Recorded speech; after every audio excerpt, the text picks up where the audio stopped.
Hello friends, we are back with more Ace Attorney! Sorry, the Great Ace Attorney, not to be confused with the regular Ace Attorney. Anyway, last time I predicted the entire plot, and this time we're going to see if I was right! Which I think I was, but we'll see! It's a mystery! The game wants to load, it never wants to load. Well, that's right, we're like still in court. I actually don't remember where we're at. I've considered the defense counsel's request for further summation examination of the jury. And I have determined that the court must uphold the defense's judicial right to this procedure. So, counsel, you will now proceed with your second summation examination. I presume the jury's ready, Mr. Foreman. Oh, is he in charge of the jury? Is that how the worst works? We are, my lord. Very good.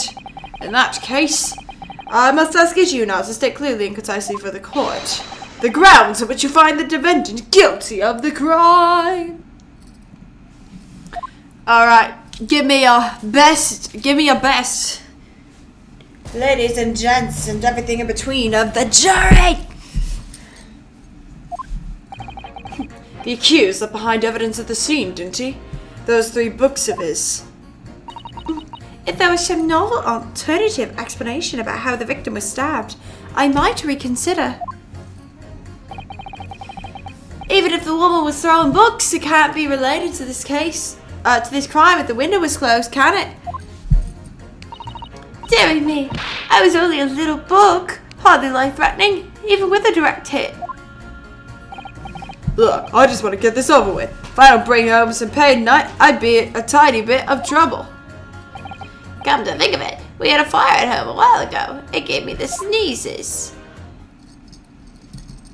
That's your reason for sending a man to the gallows? Yes, considerably more tangible arguments from all the members. Okay, that's fair. With one notable exception. Yeah.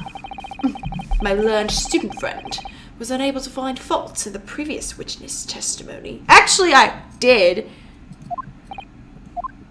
Man, he's so much more at my throat this time.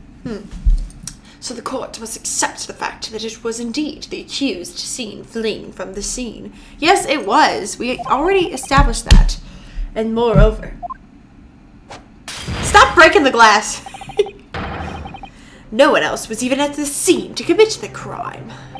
I'm not doing... That was not the right voice. I'm sorry. Well, if the eyewitnesses are correct, it would seem as if the conclusion is somewhat set in stone. I fail to see how it can be argued any other way. That means I'm afraid that during this summation examination, it's essential that you establish some other tangible explanation for the facts. But how? What would even constitute a tangible explanation here? Isn't it obvious? Who stabbed the woman, and how? Those 2 details are all you need to provide. Simply give us a name and a method by which the attack was conducted. And there I was thinking this might be hard. But Mr. Naruto, you have to do it. Otherwise this really will be where the trial ends. No pressure then. That's quite enough preamble. Proceed with the summation examination. I presume you're prepared, counsel? Oh, yes, my lord. All right, Rianowski, focus your mind now. Oh, we got 2 slaps. That kind of hurt. Clearly the key to the summation examination is going to be juror number 4, the maid. Or should I say, Mrs. Garrideb. We have a book that disappeared from the Garrideb's house in the evening of the incident, and the 4th book found in the victim's hand. There must be a way to link the 2. Yes, that's what we have to find. Using every technique I've learned in my short career so far. Whatever it takes. Don't forget to keep an eye on Mrs. Garrideb and how she reacts, even to the things other people say. Ooh, we get to do that again. Jury examination. Look at these. They're just chilling. Hold it! But as we now know, there were 4 books, not 3. Well, what difference does it make? There's every possibility that the 4th book, in fact, belongs to the defendant's landlord. Yes, that's the part I have problem with. Sorry? Well, at that point the woman was stabbed. This landlord fellow was at home, wasn't he? Enjoying a fiery scrap from his wife or something, you said? That's not exactly how I put it, no. Well, anyway, the point is, the fellow and his wife were somewhere else when it happened. I think that's what you call a strong alibi. So it couldn't have been the landlord who did it, which only leaves the fellow of the esteemed foreign country. Because I don't know how YouTube will respond to that one. Honestly, I can't see what all this palaver is about. It's a done deal, isn't it? I suppose it is, since I've nothing witty left to say.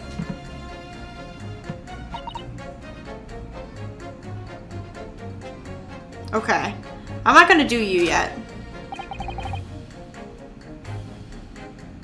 Hold it! But what about the possibility that the window was open? What about it? I mean, there's just no way it could have been. How can you be so sure? The prosecutor fell over there said it earlier, didn't he? Winters in London are no joke. You don't want to invite that sort of cold indoors. Trust me, it was negative 35 degrees here the other day. You're fine. You can open your window. So no, the window wasn't open. Us Londoners like sitting by a fire and staying warm, see? But you couldn't categorically state that the window wasn't open, could you? It just wasn't. They wouldn't have opened it. Then what's the point in even having windows, huh? Counsel, you were kindly refrained from childish bickering. Sorry. Somehow I need to show there's an undeniable possibility that the window was open. Wait, if there was a fire, of course they opened the window.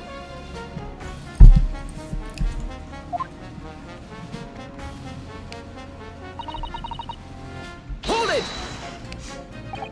But the little book was on fire at the time, was it not? With flames of love, I'll have you know.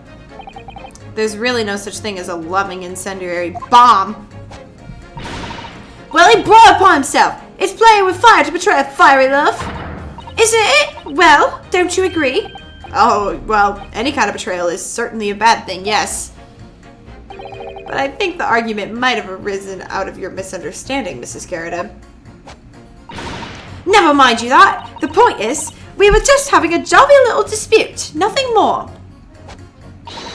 And I won't have any more of these suggestions that it was anything whatsoever to do with this crime. Right, well, we'll see about that. He doesn't seem to be turning a hair at Mrs. Garrett's relentless onslaughts. It's almost as though he's used to it. What a gentle soul he is. Hold it! You just want to get this over with?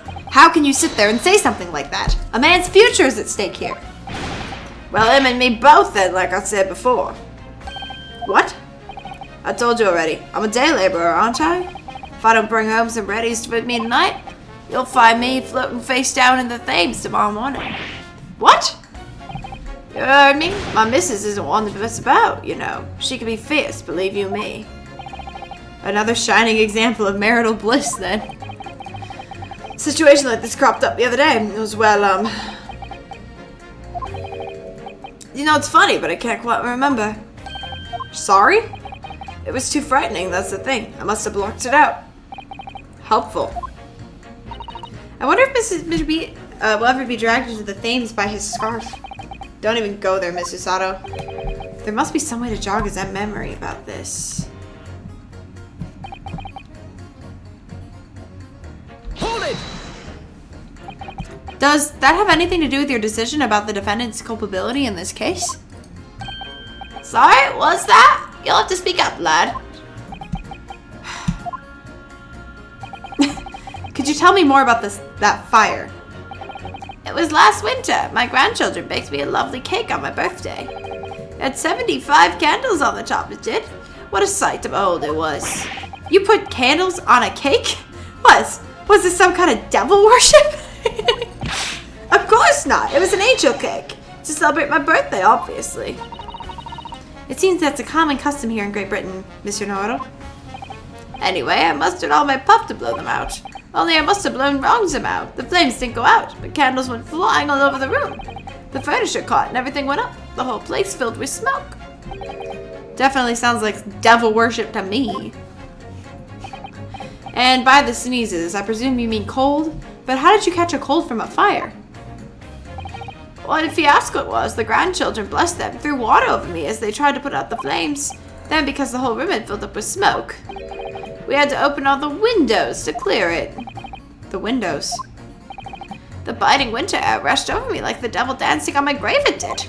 I caught a terrible cold from it. It put me in a hospital for a while. I won't forget that birthday in a hurry. I knew it was devil worship all along. Something about this old man's story is playing on my mind. We need to demonstrate who, apart from Mr. Natsume, could have attacked the young woman on the street, as well as how he or she could have done it. Yes, but once again, the jurors' statements are full of personal prejudice. A lot of them seem convinced they're right, even in the face of logical arguments to the contrary. I think you're going to need to pit them against each other to force them to accept an alternative explanation. Yes, I don't necessarily need to find contradictions, just a connection. Alright, I'll see what I can do. If anything stands out, I'll go in for the strike.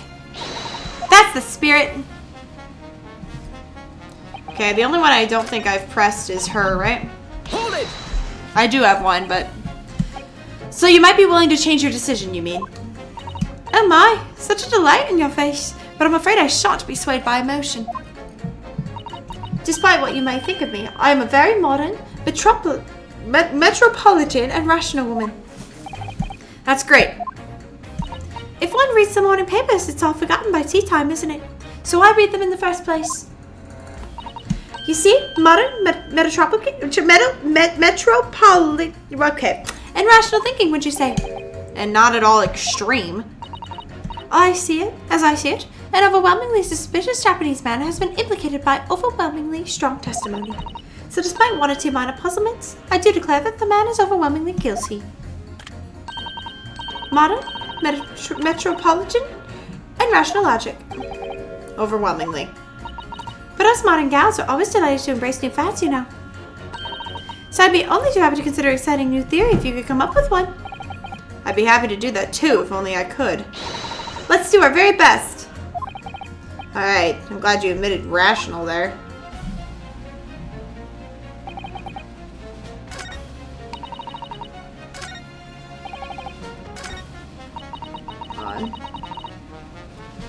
Okay, so let me save here, because I don't know if...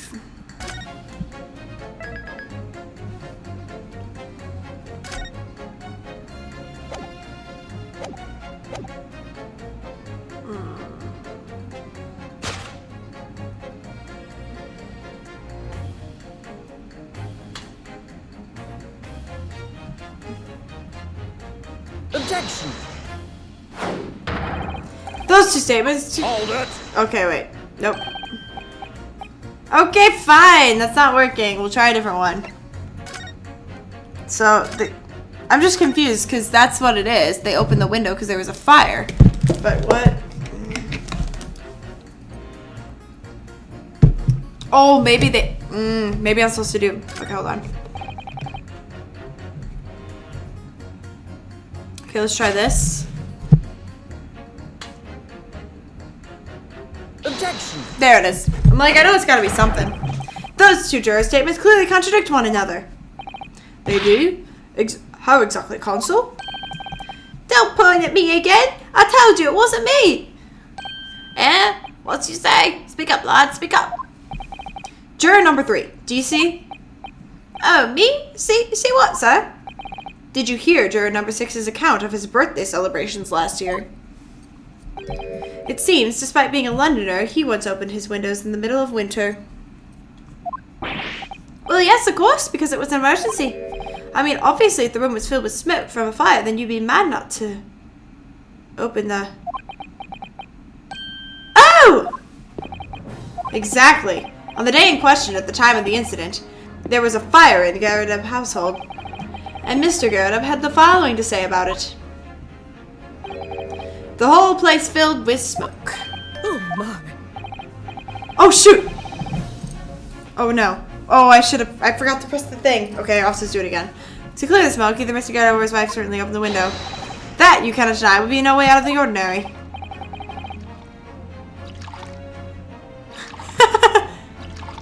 Excuse me. juror number 4, do you have something to say about that? Mrs. Garrett. Oh, dearie me. What is the meaning of this? How dare you imply that I'm hiding who I really am? It's imperative that you confirm something for the court. So please, it's time to drop the pretense now. What is it? When the fire started in your house that day, did you and your husband open the window? What? I beg your pardon? What are you insinuating? The room would have been thick with smoke after the carpet and bookcase caught fire as they did. In a situation like that, it's inconceivable that you wouldn't have opened the window. And what if we did? Oh, alright then. Yes, you're right. My husband was frantically trying to open the window, which can't have been easy since I continued to give him a justly deserved book battering. Even though your house was on fire? Oh, you never stop throwing until the anger subsides. It would be terribly bad for the nerves to do otherwise. Of course, I should have realized. That's a significant step forward, Mr. Nardo. You've managed to establish that the window was open. We simply must have that added to Mrs. Garrodap's formal statement.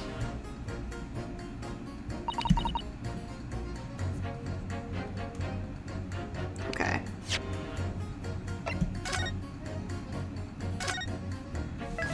So interesting.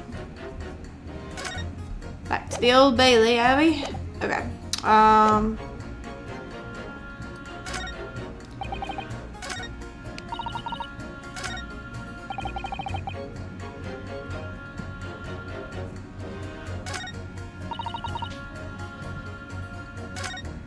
Okay, so we should pit 3 and 4. Objection! No? Hold it! Okay, no. I thought maybe that's what they wanted me to do. Okay, hold on. Load. What do they want me to do now? Maybe I should just press that statement now. Whoa, my face is bright. There we go. You don't need to see that much of my face. But anyway, let's go ahead and press the new statement. The 4th book found at the scene of the crime shows a very obvious signs of fire damage. And the title of the book is The Lion's Bride. The same title, in fact, as the book that Mr. Garrodap was told us he had been reading. Well, I really couldn't say. On the day in question, did you or did you not throw at your husband the copy of The Lion's Pride that he had been reading? I did. It was the first thing I could lay my hands on, so I curled it straight at him. And now that you come to mention it, yes. He was rather enjoying reading it, you're right. Why did you not reveal this information to the court from the outset? Because I couldn't, you insolent little man. I didn't remember. At times like that, you pick up and throw whatever you can lay your hands on, as well as you know. I really don't. I barely noticed I was throwing a book, much as the title of it. Excuse me. Excuse me! What is it, juror number 5? You know something? I remember what it was. My memory I blocked out. Ah. I was listening to what this granny was saying. Brought it all flooding back. Who are you calling a granny, you cheeky devil? I'm Mrs. Garrodap, or the maid, I'll have you know. The man doesn't even flinch. Please tell me that's not because he's so used to being hit all the time. It was about 2 weeks ago now. I just gotten back home after work, like. I put my hand in my pocket for the wages I just earned that day, and I nearly died. There was a hole. Every last penny had dropped out. Oh dear, what a disaster. You haven't heard the half of it, boy. Oh? The wife was cutting up some chicken at the time. I could hardly get the words out, but I told her straight. I've lost the day's wages, love. Next thing I knew, the blade was whistling past my ear, stuck into the wall next to me it did, about an inch deep. No words, just terror. I could smell it then, you know, the god-awful stench of the flames. I was sure I was gonna end up face down in the muddy banks that night, I can tell ya. Now, that's a real disaster, isn't it? I'll never use the word lightly again. Anyway, the point I'm trying to make is this. When a woman loses their rag, they'll throw anything at you. Knives, hatchets, hammers, you name it. Mr. Nardo, you mustn't think that all women are so short-tempered and unrefined. No, I wasn't thinking that. Throwing household objects at people is, well, it's so uncivilized. At least attack with honor. Using a bow or the like. What? Attack? Who are you going to attack? Never mind. Anyway, this man's words could be rather significant, I think. Alright, we'll come back to the bow and arrow thing later if I dare.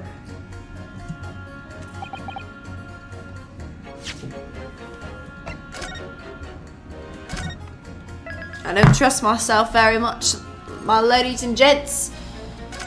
And everything in between.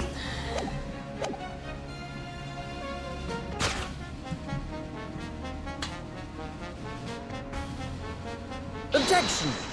Nice. Those two statements have a deeply significant connection. Good grief. You mean they don't contradict each other? Explain, counsel, at once. Juror number 2. Do you think perhaps that this could be one such novel alternative? Oh my, whatever do you mean? An alternative explanation as to how the victim was stabbed in the back. What are you talking about? We've demonstrated that the fourth book, The Lion's Pride, that was found at the scene of the crime, originated in Mr. Garadeb's room on the top floor of his house. Therefore, it's equally possible that some other object besides the book could have found its way from the Garadeb household to the street below. What's that now? After all, Mrs. Garadeb could have thrown any number of different objects at her husband. Isn't that right, juror number 4? What are you insinuating now, you little beanpole? I'm beginning to think that, ever since the true origins of this book came to light, perhaps she's had a feeling this might be what happened. Now you listen here, you Isaka. Okay, no. Finger wave of shame.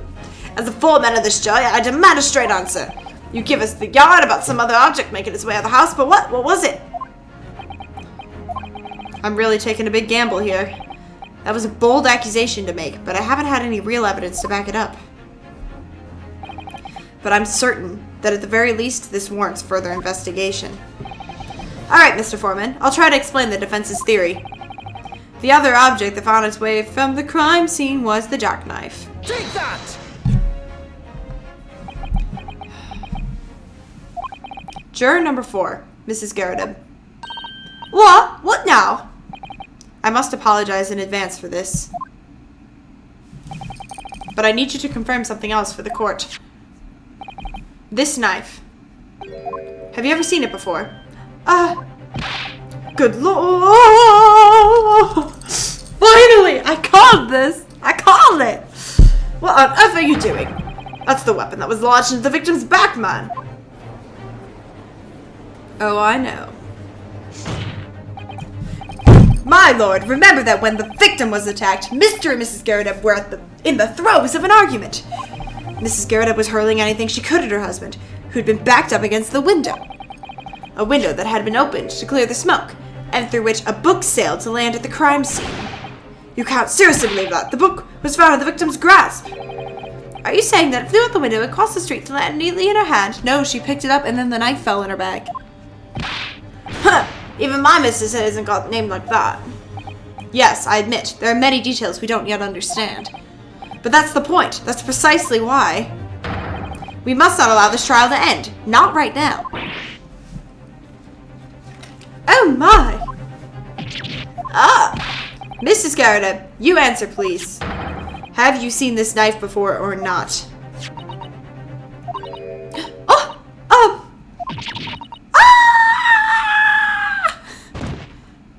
I don't think she should be a juror. That's just my opinion on the matter. My lord, I wish to change my decision.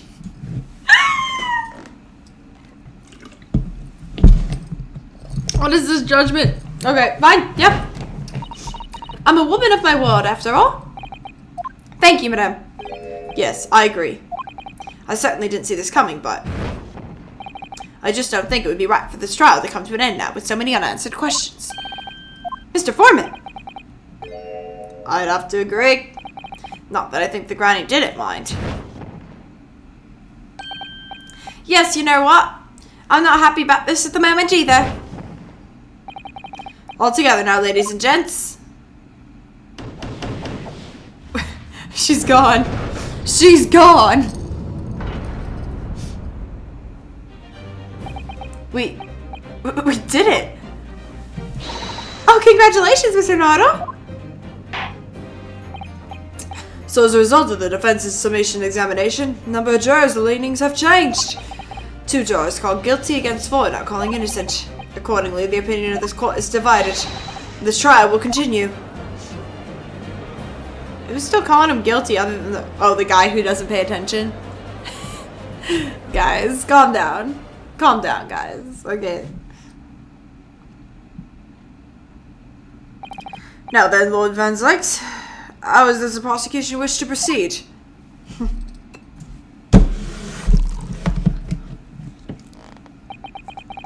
This trial is rapidly descending into a farce.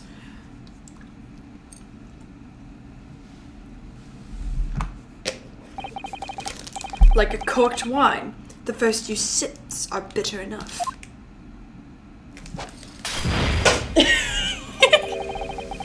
But what follows is so repugnant it's good for nothing save the gutter. I don't know what language you're speaking, sir, but if I may, Lord Van Zykes, the defense has just put forward a credible alternative explanation for what happened. Credible? Is that your considered opinion, Mr. Foreman? The defense's argument is a joke to which I barely know how to respond, but let me start by insisting that you must all familiarize yourselves better with the relative positions of those places being discussed. What do you mean by that? What's his angle this time? It should already be more than apparent that between the crime scene and the Garrideb household runs a rather wide street, Briar Road. Which means that the distance from the Garrideb's house to the scene is some, yes, 15 yards. Let me see, 15 yards. That's around 14 meters. 14 meters? That's farther than I thought. And, as you ladies and gentlemen of the jury rightly noted as having portentous significance, the 4th book was found in the victim's clutches. In other words, the smoldering book, went wantonly hurled by the lady of the house, traveled some 15 yards. To land on the opposite side of the road, neatly between the collapsed victim's fingers and thumb. She threw it before! And then the lady saw it and picked it up and probably was like, oh, let's go see where that's coming from. And then she got, stabbed in the back.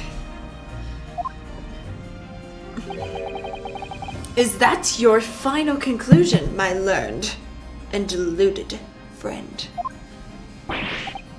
And did the jackknife follow a near identical trajectory to plunge into the middle of the victim's back? This fantasy is somewhat stretching the notion of having a bad day for the victim, I think. Even those pathetic serialized detective stories have more believable plots. Don't fall over for that. There's nothing I can say. Yeah, there is. That prosecutor loves the sound of his own voice. Mr. Sato, serialized detective stories are pathetic, are they? How dare he? Maybe let's pick our battles here. My lord, might I be allowed to speak? As judicial assistant, you may speak for the defense, yes. Go ahead. The prosecution may consider the idea of fantasy, but what the defense has postulated was believable enough to persuade the jury to change its leaning. And as such, the court has a duty to explore this alternative explanation as thoroughly as possible. To that end, juror number 4, Mrs. Joan Garrideb, must be called to testify and submit to cross-examination. A cross-examination of a juror? Well, duh. Order! Order! Order! Well, this is highly irregular. It is unprecedented for the member of the jury to be summoned to the witness stand. Objection!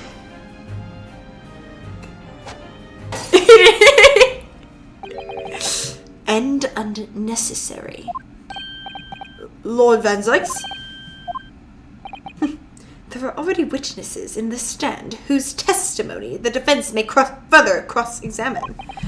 If my learned friend's farce of a theory has any truth in it, then both a burning book and a jackknife must have flown through the sky before this couple's eyes. And we must assume they would be able to testify accordingly. What say you, witnesses?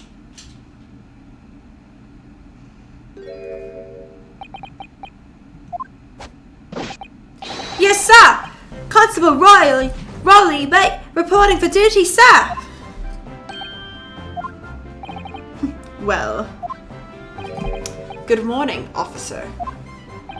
Sorry for dozing until now, sir. I haven't slept for a month. I caught a villain who's appeared in my beat, sir.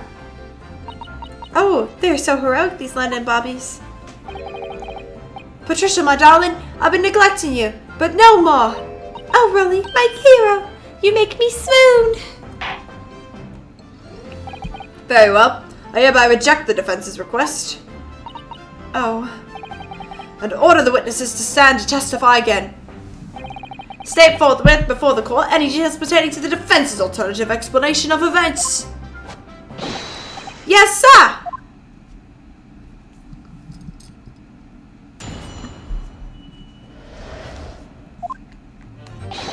This case has nothing to do with Mr. and Mrs. Garrett. Believe me, our London Bobby is good for his word. You see, sir, the windows on the top floor of the garden house are top hinged casements. Which means? Obviously, if anything had been thrown out the window, we would have seen it. I did leave the scene to go and fetch help, but my trusty Rolly was there to make sure nothing was disturbed. I didn't take my eyes off the crime scene for a moment, sir. Nothing strange to report on that front, sir. Well, that's certainly not true. Well, this is quite startling. Top hinged casement windows. That detail was not in the police report, Constable. Oh, yes, sir. Sorry about that. I must have been a little drowsy. You cannot excuse your sins with drowsiness every time, Constable. No, sir! Sorry, but... what exactly is a top-hinged casement window? And you cannot excuse your ignorance with such trite remarks, my learned friend. Phoenix trite. Of course, sorry. I bet you can't speak a lick of Japanese, though. I found it, Mr. Naruto. Cast your mind back to the windows in Mr. and Mrs. Garretev's room. Alright, I'll try.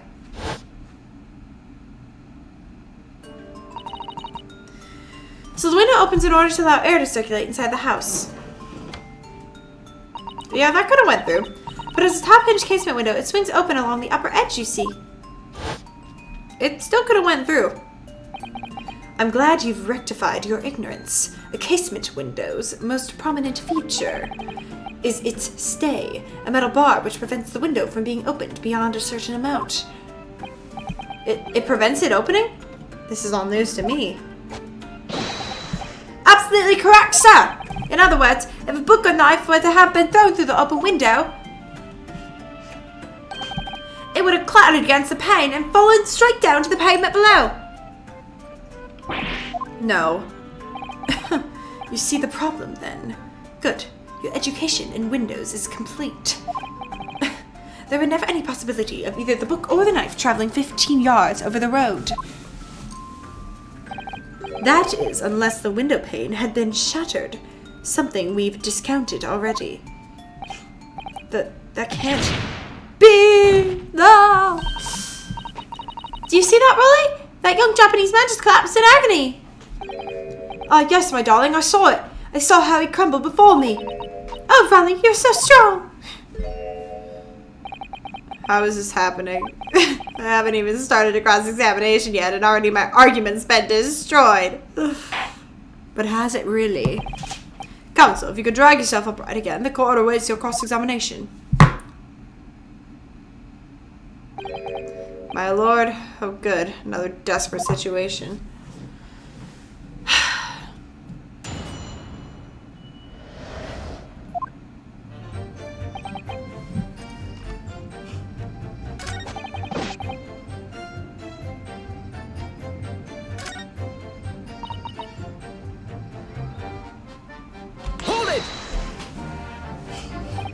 But according to my notes here, the sun had gone down already and it was dark.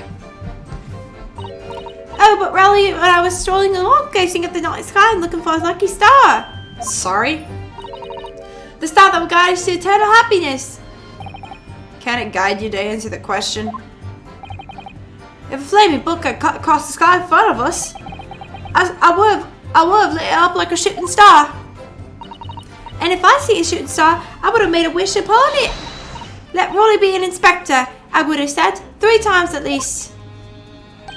Of course, with what smog and everything, we couldn't actually see any stars. In short, are you trying to say that neither of you saw anything? Yes, sir, that is correct, sir. It shows the night sky in London is starless, sir. It certainly seems like they're telling the truth. And then we saw the poor woman fall to the ground, so we ran straight over to help her.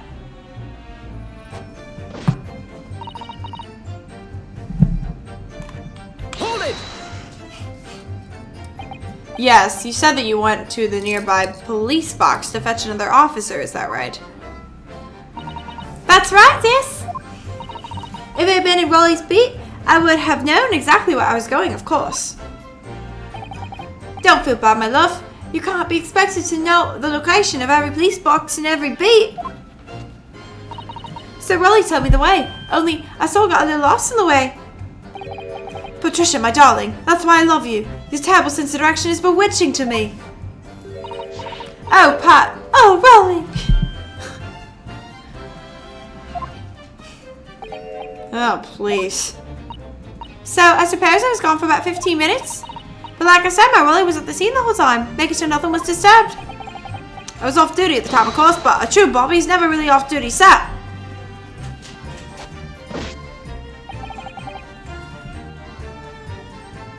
Hold it! Nothing to report? That's correct, sir. I had my eyes wide open the entire time, never looked away for a second. No one else approached the scene, nothing was removed from it. I can swear to that on the yard's honor, sir. Really? That seems a little strange. Beg your pardon, sir? Strange, sir? Seems to gather right to me. The burnt copy of the Lion's Bride was originally in the Garrett household. So the question remains, how did it find its way into the hand of the victim? Can you shed any light on that, seeing as you were at the scene of the crime the entire time? Ah! Could it be a different copy, sir? Well, they just happen to be balanced as well. Even if that were possible, why would the victim have been gripping a book like that in her hand? As you can see from this photographic print, she had a bag over her shoulder. Well, sir, the book was in the lady's hand from the moment we arrived at the scene. Is that so? There's something about this statement that's not sitting right. The two mysteries of how that knife ended up in her back and how that book ended up in her hand. There must be some common thread. I'm sorry, Mr. Noto. I had no right to speak out. What do you mean? I requested the cross-examination without consulting you. Even if the judge did deny me. Oh, I see. Well, I agree with you. We do need a testimony from her. If we're ever going to see the truth of this matter. Do you think so? Well, think about it. No matter how far across the road or how the window goes, book of found scene crime. Yeah. The woman's hiding something. Yeah, we know that.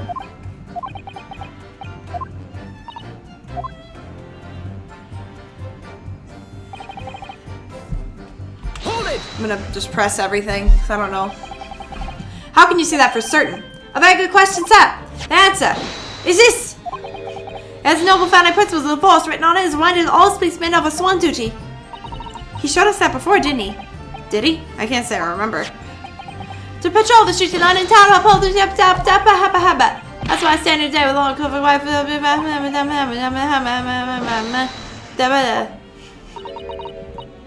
Oh, Rolly, you're so manly. Of course I am, my darling Patricia. Oh, Pat. Oh, Rolly.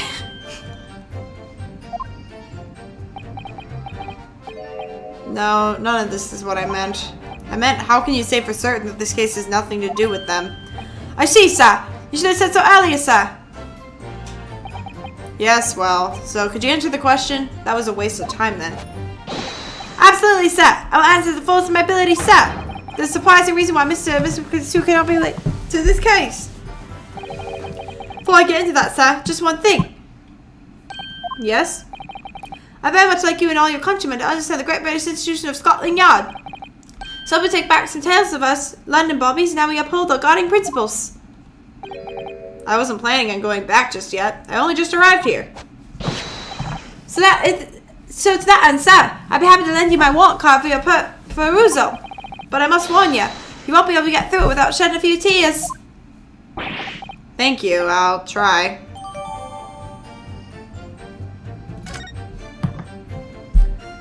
Alright.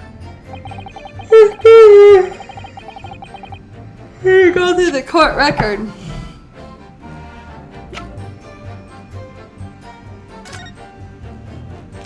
Item 1. A policeman will strive to preserve the peace within his allotted beat. The patrolling officer is to walk 20 miles around his beat every day for the furtherance of community relations. Any crimes fall under his beat in which they are discovered. When a crime is discovered in his beat, a policeman must assist with initial investigation and help detectives. Any crime. Okay, when a beat is discovered, a policeman must assist with initial investigation.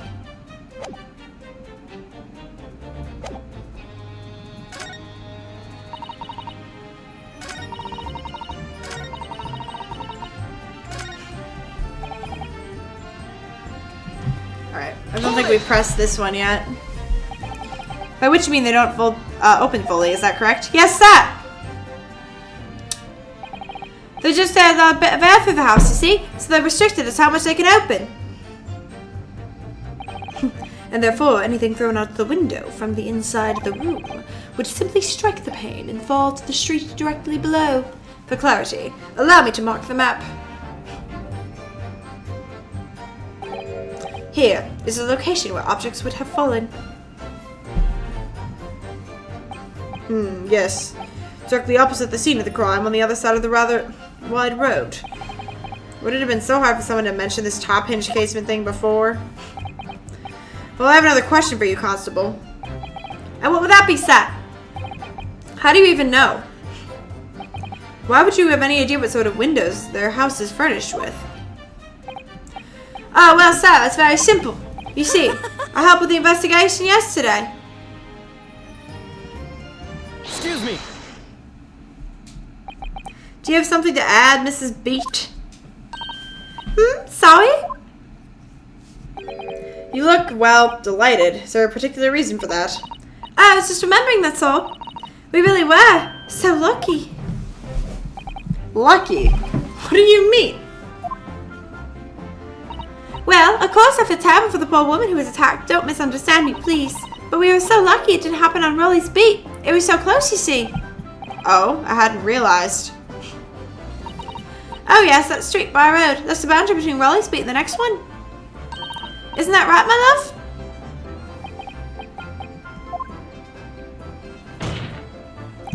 Constable Beat. Oh, yes, that's right. That's the reason I was helping with the interview and the occupants of the Garden household yesterday. The house is on my beat, you see, sir. That really was cutting it close then. Constable, I wonder if you could clarify something. If the Garden household is on your beat, does that mean that the pavement next to it is as well? Outside Mr. Gardup's house. Yes, Mom. The pavement on that side of the road is part of my beat. I see. I was unaware of that. Just think, if the woman had been attacked just on the other side of our road, we would never have been able to go for the meal to celebrate our wedding anniversary. For that's the life of a Bobby, after all. Extraordinary people are Bobbies, tirelessly working for the benefit of all Londoners. Do you know what I think? I think it was good Lord's way of rewarding my Rolly for all his hard work. Don't you think so, my darling? That must be it, Pat, my love. That must be it. I think perhaps we should make sure we have that information officially on record. Leave it to me!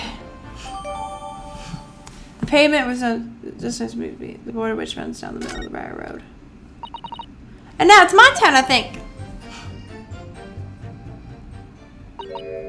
Can I ask you something, please, Mr. Lawyer, sir? Oh, yeah, sure. What's up? You're doubting us, aren't you? I can tell. What? I wasn't really. I mean, what's she doing? Please, just because I'm a woman doesn't make my testimony any less valuable. You might just see me as the wife of a policeman, but I'm a woman of my word, I am. I really don't remember ever suggesting that I doubted you. No excuses. I don't want to hear it. My voice will be heard. My lord, you'll let me speak, won't you? Yes, Miss B. I will allow you to supplement your testimony if you so desire. Sometimes the path of least resistance is the sage one. That was a very loud mutter. I heard that. That Japanese man thinks a policeman's wife's word counts for nothing, does he? Well, watch out, sir. I might let you get away with something like that, but my Rolly won't. Duly noted, Mrs. Beach. Please, I humbly ask you to continue. What could she possibly be about to say?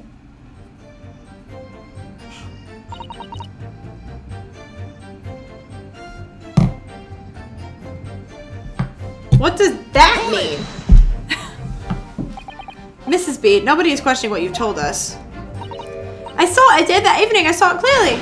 That little Easter man with the whiskers and the funny curved back slinking away from the scene. Huh.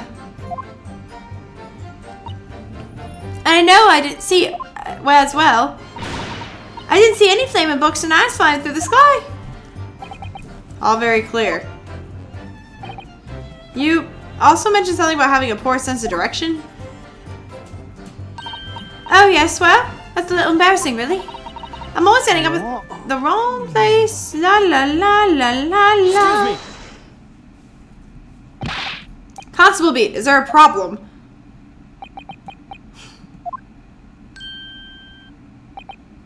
Eh? No sir, no problem sir. Did your wife's remark just now bring something to mind, perhaps? Oh, well, in a way, sir, yes sir. I was just remembering the same thing happened that evening is all. You mean Mrs. B lost her way on the night of the incident? Well, you see, I sent her off to find a police box and the next beat over from mine. But she was gone a fair bit longer than I was expecting. I thought she'd be back 10 minutes, but my darling was gone a good 15. Oh, Rolly, you're such a tease. But there's a reason I was so long. It's because of the bouquet, silly. The bouquet? Sorry? What bouquet are you talking about? Oh, it was a present for our wedding anniversary. Well, he's so romantic. He saved up for the farthings with farthings and pennies he found in the gutter while doing his rounds. Yes, how romantic. I'd forgotten all about it until just now. Had you, my darling? Yes. But that was just between us. No talking about it to anyone else, darling. You have to promise. Really? Oh. What was that all about? Constable Beat looked very obviously troubled during that exchange. I'm afraid I can't offer any useful insight. But I'm quite sure of one thing. We have to ask Mrs. Beat about the bouquet. Mrs. Beat, this bouquet you just mentioned. I'd like you to add details about it to your testimony, please. Oh, really? Yes, I'd love to. He's so done with us. What happened was I dropped my bouquet and ended up losing my way for a while. Hold it! You mean you dropped the bouquet at the scene of the crime? Yes, that's right. I was so upset. When we ran over, I saw it was a woman with a knife in her back. I was so shocked, I dropped the bouquet Rolly gave me. It was in a dark spot where the streetlights weren't casting any light, so I didn't notice it first.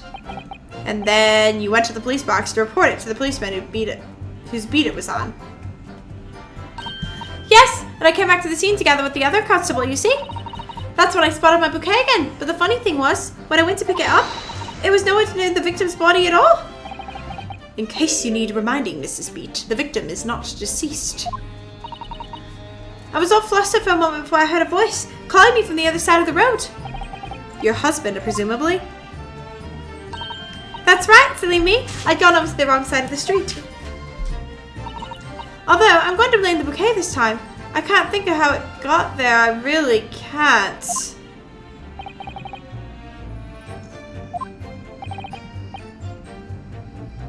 He moved it? Why did he move her? Isn't it? But the worst of it is, I forgot to pick the bouquet up again when we left the scene. That beautiful rose Rolly bought me With that exchange of the gutter he spent so long collecting.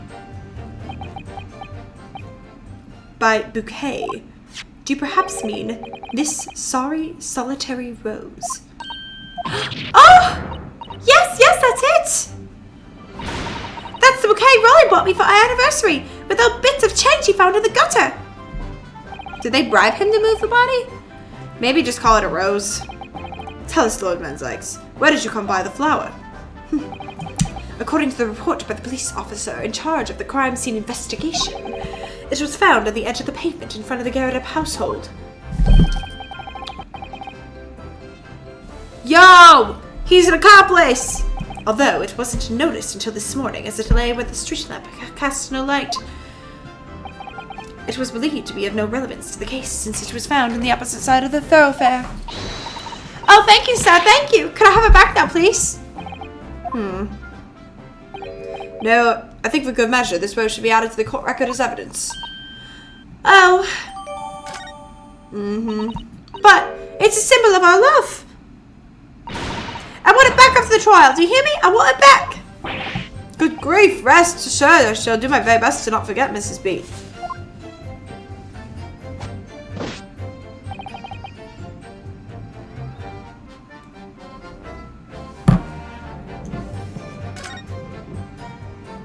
I didn't mean to do that.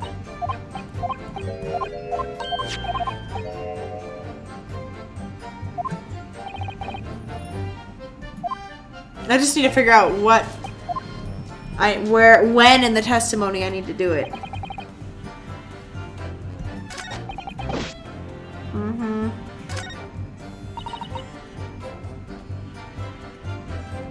Okay. Options. Because I'm not sure, like, I know what happened. I'm not sure how I'm supposed to, what they want me to present. Although it probably is something about the last statement.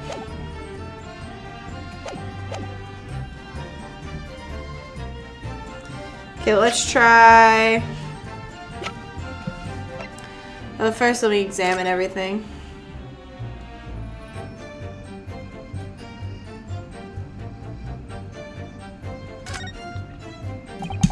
It's very stylish paper flowers wrapped in, isn't it? It's just old newspaper, Mr. Nardo. Oh, I suppose it's because I'm not used to seeing English print. It looks so exotic to me. Ah, I see. Something wrong? Oh, no. I was just thinking about if you wrapped a stone-baked sweet potato in English newspaper. It might look like some sort of fancy cake. You do love your cakes. Okay, that's useless information. Okay, so you have the rose.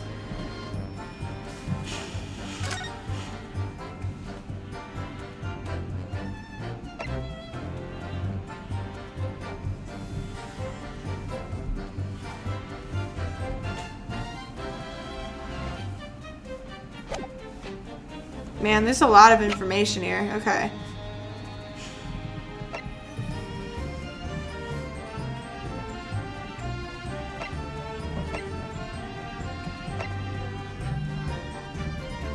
Just outside the beat. Then why did you help with...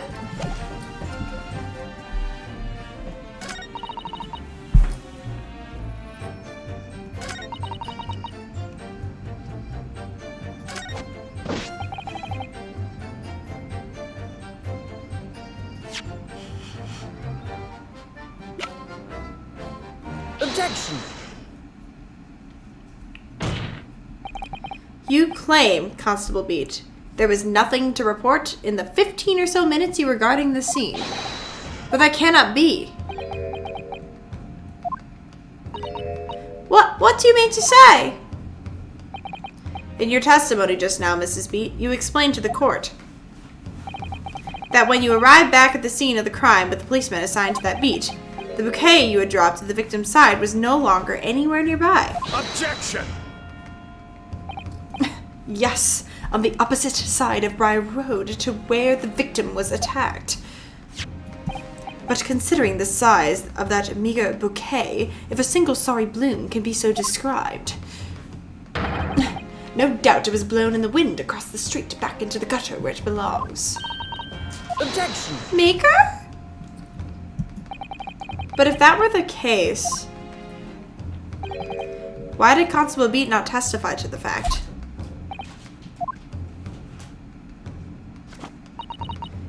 else approached the scene, and nothing was removed from it. Constable Beat swore to that on Scotland Yard's honor. But the bouquet belonged to me. It has nothing to do with the case. That's why Rolly didn't mention it, I'm sure. No, because sadly it's not only your bouquet we're talking about here. More than one thing in this case is mysteriously the wrong way round. What are you talking about? I don't like when he makes that face. Think about it. Besides Mrs. Beat's bouquet, there's Mr. Gerardov's book. Mr. Gerardov's copy of The Lion's Pride, which was thrown out the window by his wife, would have struck on the pane in the casement window and landed here on the west side of the street. And yet, it was actually found here on the opposite side of the road in the victim's hand. Meanwhile, according to the testimony we've heard, Mrs. Beat's bouquet should have been dropped here at the scene of the crime on the east side of the street. But in fact, it was actually found here on the opposite side of the road in front of Mr. and Mrs. Gerardov's house. There's no logical explanation for those things, unless somebody deliberately moved them.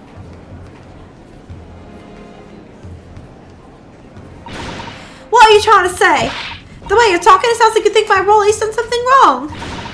Don't you listen to a word that scrawny lawyer says. Whittering on about books and bouquets. Why should we care? It's nitpicking. That's what it is. Oh, good. Mrs. Gerardov's come around. You might call it nitpicking, Mrs. Gerardov. But deliberately meddling with the scene of a crime is a criminal offense. It's called, tampering, Mr. Nardo. But the person responsible for this tampering cannot admit to it, for a very subtle but compelling reason. Objection! Tampering? You've barely heard the term before. Tell me, my learned friend, who would possibly have had cause to carry out such an elaborate deception? Yes, there is someone who tampered with the scene of the crime that evening. All the evidence and all the testimony points to that one particular person. Counsel, I must demand you substantiate this conjecture. Let me save my progress in a moment. And then we can do such a thing. I love this music. It's so dramatic. La la. Okay, so here's the thing. I would like to accuse the lady first, but at the same time, I feel like Rolly could have done it. I'm gonna accuse him first, and then if it's not him, I'll accuse the lady. Take that! Obviously, there's only one person it could have been, because she might have done it, but I think he's still an accomplice. So. Constable Rolly B. It was you. What? A policeman? A member of Scotland Yard? What nonsense! Why would my Rolly do something like that? There's no one straighter than my husband. Nobody works more tirelessly for the people in London. Mrs. Beach, you said in your testimony that your husband asked you to go to a nearby police box to fetch the officer on duty. The 15 minutes that you were absent from the scene is the only opportunity anyone had to tamper with it. You're making it up. It's all nonsense. It's all lies. What about the Japanese man with the whiskers? I bet it was him. He did it. Objection! If that was true, Constable Beat would have seen him do it. Oh. And forgive me for pointing it out, but when you dropped your bouquet, Mrs. Beach, it was after the defendant had fled the scene. Well. Objection! First, you make accusations about the landlord and his wife, and now you incriminate a policeman as well. But your accusations lack one very important thing. Your claim the crime scene was tampered with. But there's only one reason anyone would commit such a reckless crime. To hide something. That's right, he's right. But my husband and I just happened to be there, that's all. So why would we have anything to hide? It doesn't make sense.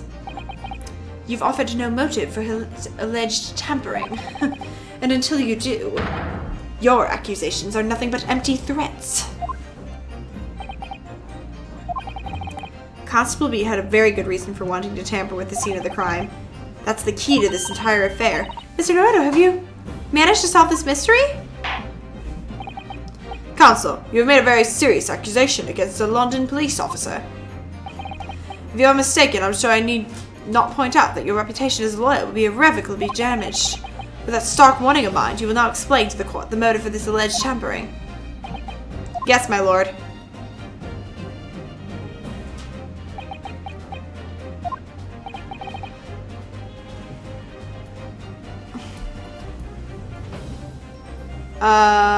Where the victim fell, because we wanted the victim to be in the, yeah.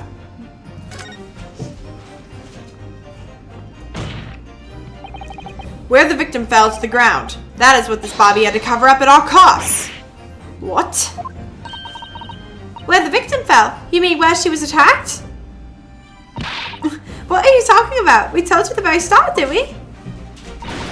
On the pavement of Briar Road, we saw it happen, remember? It was right here, as if anyone didn't already know. That's certainly what everybody has been led to believe. But in fact, that isn't where the victim was stabbed at all. What? What?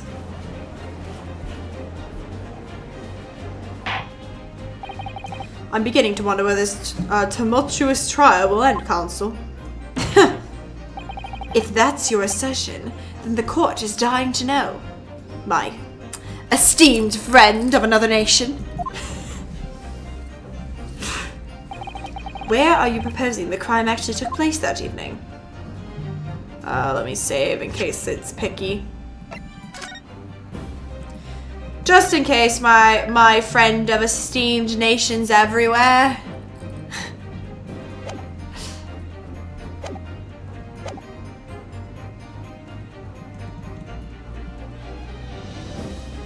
Take that!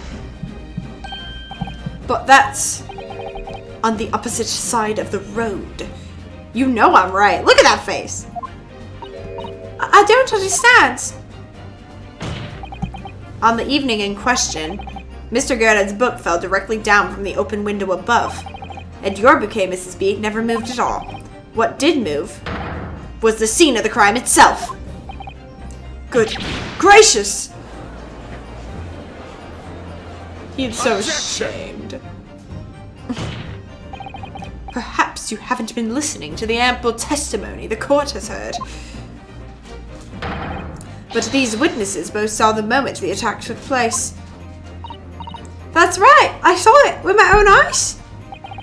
It was 5 o'clock in the evening and already dark. There was the typical London fog on the ground. When you saw the incident unfold and ran to the victim's aid. That was actually the west side of the Briar Road. No, that's not true! It can't have been! Constable Beat then arranged for you to be absent for a while by sending for you for help. And during the 15 minutes you were away, he transplanted the crime scene. He moved all the things shown in the print, the victim herself, the 4 books. He moved everything, in fact, to the pavement on the east side of Briar Road. Extraordinary. But the constable overlooked one thing. What? What did he overlook? The bouquet, I presume.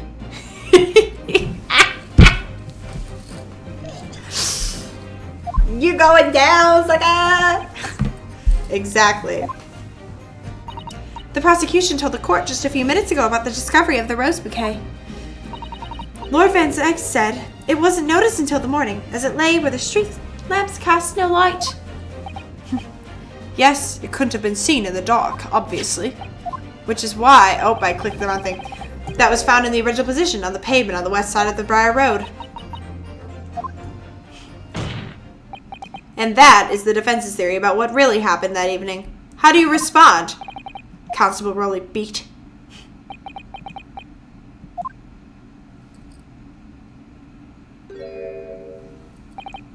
Well, I'm very sorry. I didn't mean to nod off again, but I haven't slept properly in a month. Did I miss anything important? Oh, Rowley, it isn't true. It isn't true, is it? What that lawyer said is all lies, isn't it? I know it is because you're the most upstanding, righteous man I know. I had a dream, a terrible dream. All the things I did that night. Everything come out Everything exposed.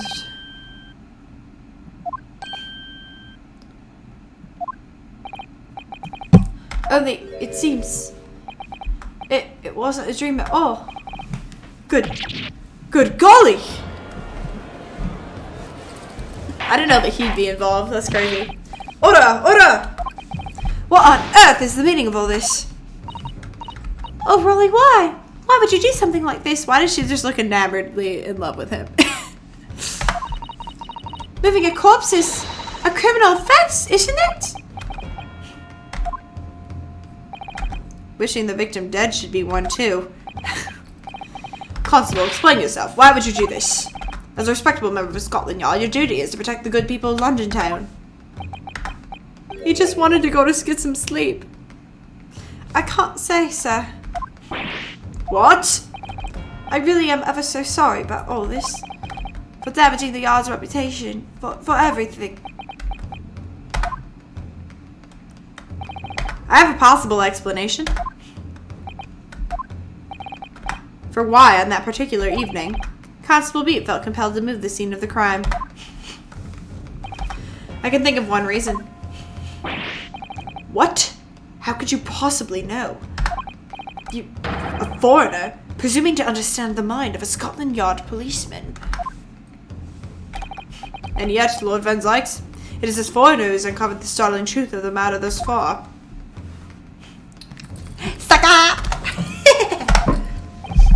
I believe it would be beneficial to the court to hear this extraordinary young lawyer's theory.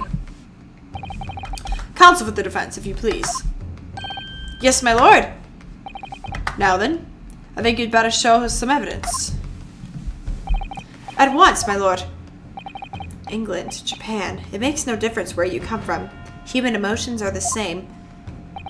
And I think I have a fairly good idea of the feelings behind this man's actions.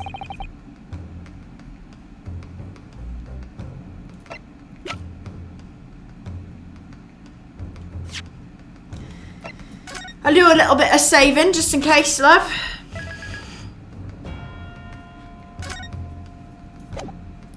Alright, here we go. Take that! Yeah, that's what I thought. That was kind of sad. He just wanted some sleep.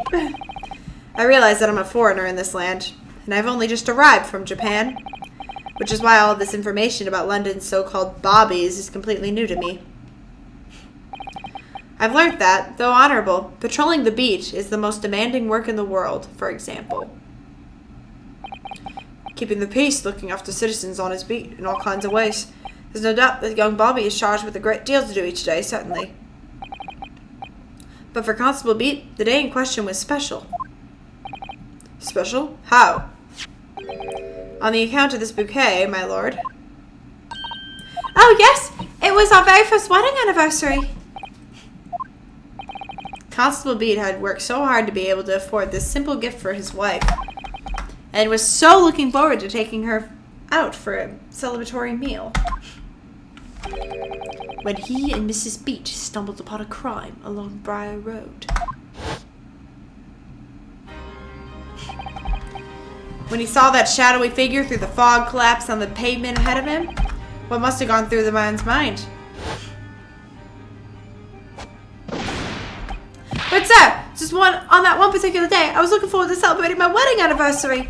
Mrs. Beat puts up with a lot being married to a Bobby like me. I wanted to show my dear wife how much I care. Oh no. And now he's gonna get fired. They're gonna be poor and starving. This is the warrant card that Constable Beat offered to lend me earlier. Inside, among the rules for patrolling policemen, it says, when a crime is discovered on his beat, a policeman must assist with initial investigations and help detectives. Aha! Constable Beat. Is that not the reason why you moved the whole scene of the crime that day? That's sad. Yes. Everything you said, it's all right. So that's it. It was all to do with the boundary of your beat. Oh. Exactly. To summarize, The incident actually occurred on Constable Beat's beat. Good gracious, Constable, do you realize the gravity of what you've done? It was the first time since I became a copper that I'd ever cussed, Lord. Stay home with me, Pat. The criminal could be lurking somewhere. As we ran over to the scene, I had every intention of doing my duty as a police officer. We got to report this to the station as quickly as possible. But then it dawned on me. I realized where we were, where the victim was lying, and what that meant for me. When a crime is discovered on his beat, a policeman must assist with initial investigations and help detectives. Why here? Why did this have to happen here? And why tonight of all nights?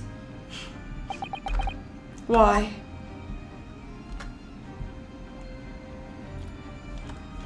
What, baby? It's a copper's job to guard the scene of the crime, so I told Pat she'd have to go to the nearest police box and fetch whoever was on duty there. It was then when I opened my mouth to speak.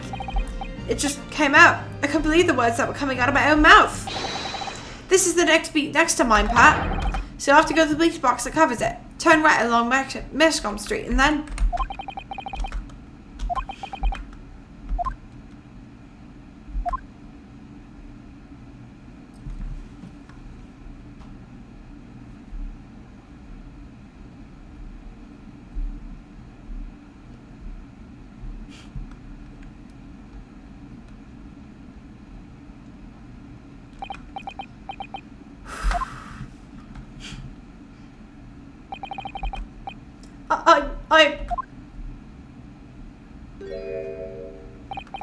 I'm sorry. I'm so sorry. Oh, Constable. I just wanted that one night to take my Patricia out for dinner. Oh, Rolly. Just that one night. You knew that if the incident was on your beat, your evening of celebration would be ruined. And so you decided to move the entire crime scene outside of your jurisdiction, just across the street to the east pavement of Briar Road, which falls under the neighboring beat's care. You see, I thought, well, I was sure the victim was dead, you see. I beg your pardon? Oh, of course he did. Otherwise, my Willie would never have left the poor woman on the freezing cold pavement.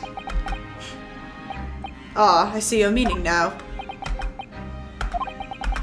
But God got back me for my sins, didn't he?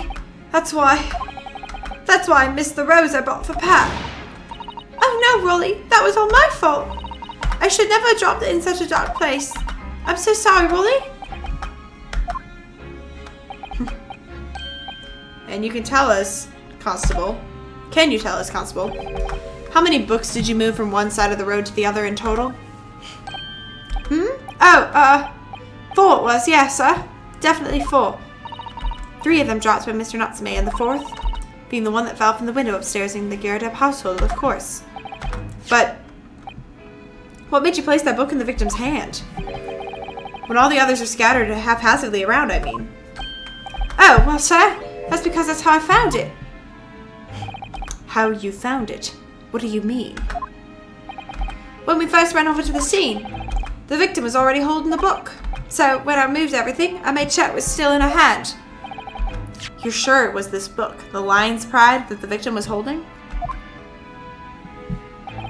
Yes, sir. No doubt about it, sir.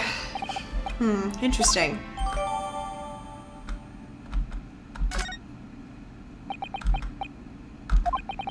I thought it was an open and shut case at the time, you see. There were only 2 people at the scene, and Pat and me both saw it happen. However, which way you looked at it had to be the fellow who ran off and done it, I thought. I couldn't see the harm, really. I didn't think moving it all over the road would make a jot of a difference. I suppose this is it for me now. I've heard it. My lord. Yes, Lord Van Zeiss? I believe that concludes the cross-examination of the witnesses. Yes. Constable, you may withdraw. Yes, sir! Mr. Prosecutor, sir. What will become of my Wally? What will happen to him? For now, you are free to go home. The police will contact you in due course. Please, don't punish my husband. This was all my fault. It's because I was moaning to him for coming home late. Leave it now, Pat. Let's go home. I'm tired. You can get a new job. All right then, my love. One last thing, Constable. Sir? Let this be a lesson to you. In a criminal investigation, every detail matters, however insignificant it may seem to you. Yes, sir. Carve that lesson in your mind. And never again make the mistake of tampering with the scene of a crime. Never again, sir? You mean to say... He has a heart! Leave now. This trial is not yet over. Sir! He's letting them go! Well, quite a startling revelation, I must say. Whoever thought a third party transporting the entire scene of a crime like that? Indeed, my lord. Nevertheless, there's some immutable facts here, principally. That the accused, Mr. Sasuke Natsume, is the only person who could have possibly committed this crime. Objection! You little turd. No, I disagree. Now that we know the true scene of the incident, there is someone else. Another person who could be responsible for the knife in the victim's back. Forgive me for being presumptuous, but I believe the prosecution is probably well aware of this possibility already. Lord Von Zyx, is this true? Very well. Name the person, if you will, and if further investigation is warranted. The prosecution has no objection to the trial continuing. You will name this other person. Oh yeah, it's Take that! See? The defense would once again like to request the cross-examination of a new witness, my lord. Once again. My assistant made the same request earlier. In order to finally reveal the truth about this case. It's imperative that we cross-examine juror number 4, Miss Joan Garrett. Me? Me? Oh, dare me! Objection! You turd! You know I'm right. That request has already been denied. Objection! But the situation is very different now. Mrs. Garrett, answer me this. What do you want now, you little toad? At the time of the incident, you were engaged in a violent argument with your husband, Mr. John Garrett. In the course of the argument, a minor house fire was ignited. And to clear the smoke from the room, your husband opened a window that looks over Briar Road. Well, what of it? You threw this book at your husband when he was cornered with his back against the window. Upon striking the pane of the open top hinge casement window, the book plummeted directly down, finding its way to what we now know to be the true scene of the incident. Yes, as I said, what of it? During the argument, you were beside yourself with rage. As such, you threw not just books, but anything you could lay your hands on.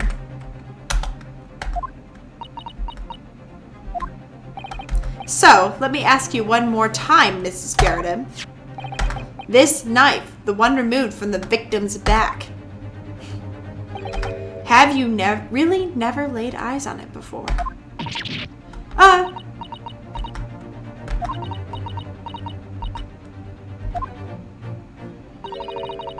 don't recall it. Seriously? Am I supposed to remember everything I picked up and threw at my husband? And anyway, the man over there, in all that regalia, said members of the jury needn't testify, didn't he? Conveniently, yes. Objection! No.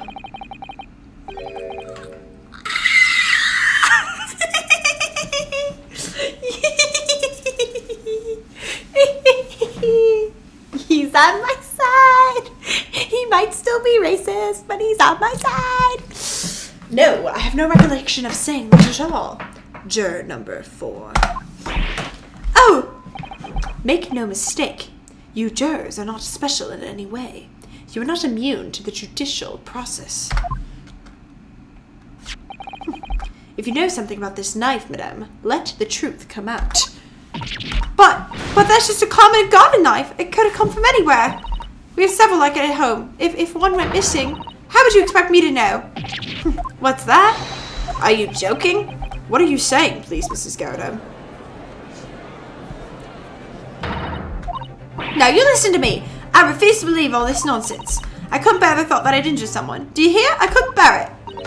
Oh, the poor woman. So, yes, I want evidence. I want to see hard evidence if you're going to insist on this being my fault. You're going to have to prove to me that I threw that knife if that's what you think. Come along now. Chop chop. Do your worst. Well, Mr. Naruto? If I had evidence like that, believe me, I would have thrown it at her already. Then take the stand, juror. Oh! The prosecution does not object to the defense's request to cross-examine this woman. Thank you, Lord Van Zykes. I'm gonna cry. That's crazy. I'm going to have to testify. Juror number 4. As I'm sure you will appreciate, having observed it with your own eyes today. Witness testimony can lead to the most extraordinary truths being unearned.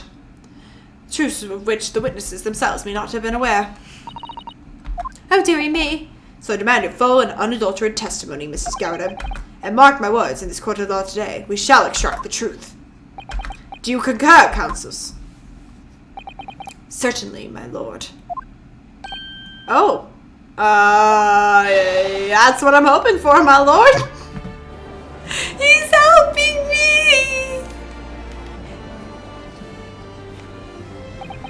This is such a strange feeling. For the first time since arriving in this country, it actually feels real.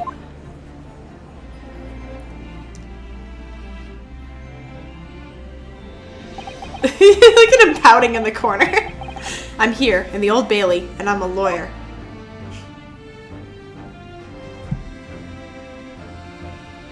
Oh my goodness! Alright. Witness, state your name and occupation. Oh, yes, my name is Joan Garrett, and I'm, well, I'm a juror, and such like. It sounds like even she doesn't know what if she's a housewife or a maid or what anymore. The court decided testimony is required for do you understand, madam? Yes, my lord. Why are you carrying a teapot? You will tell the court everything that took place in your household on the evening in question. And I warn you, do not attempt to hide the truth. Oh, dearie me. Chin up, Joni. Nothing to worry about now. Oh, I didn't know you were here, John. Wasn't only you in that room that day, old thing, was it? Rather think I ought to testify as well, don't you?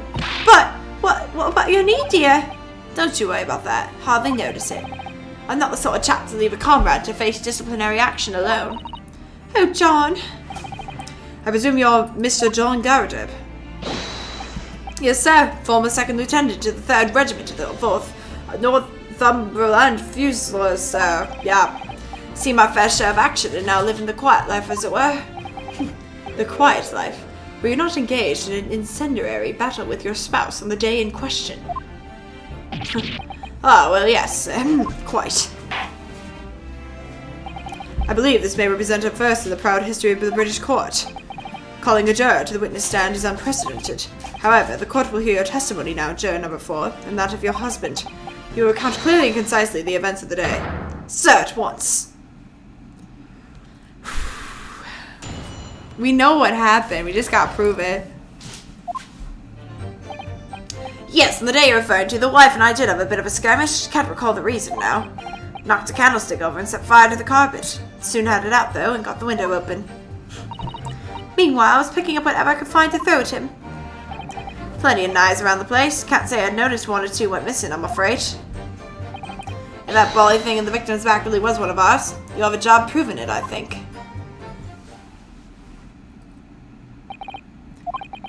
Sounds as though it was quite the battlefield in your household that evening. Although an entirely one-sided assault, it seems.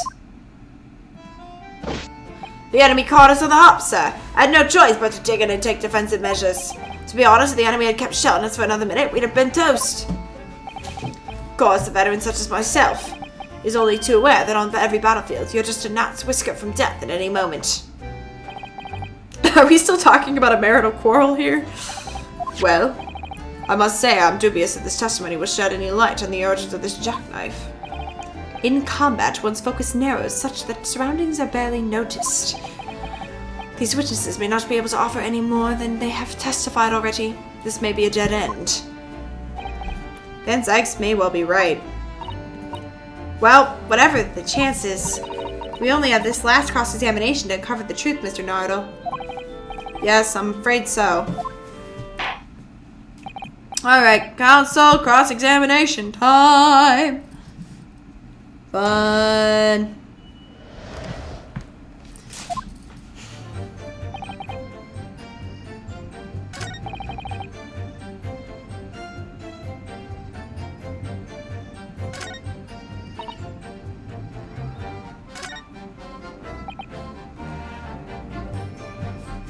Hold it!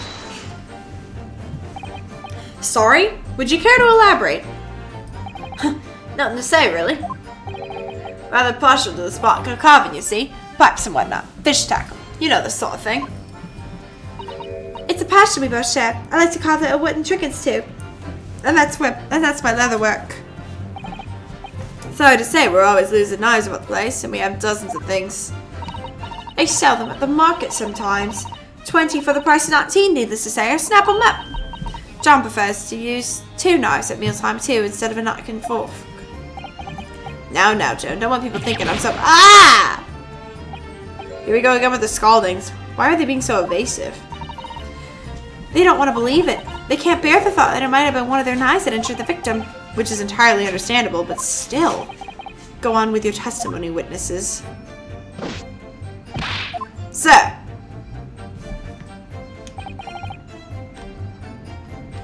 Hold it! So you have no intention of admitting it was your knife unless we can produce proof?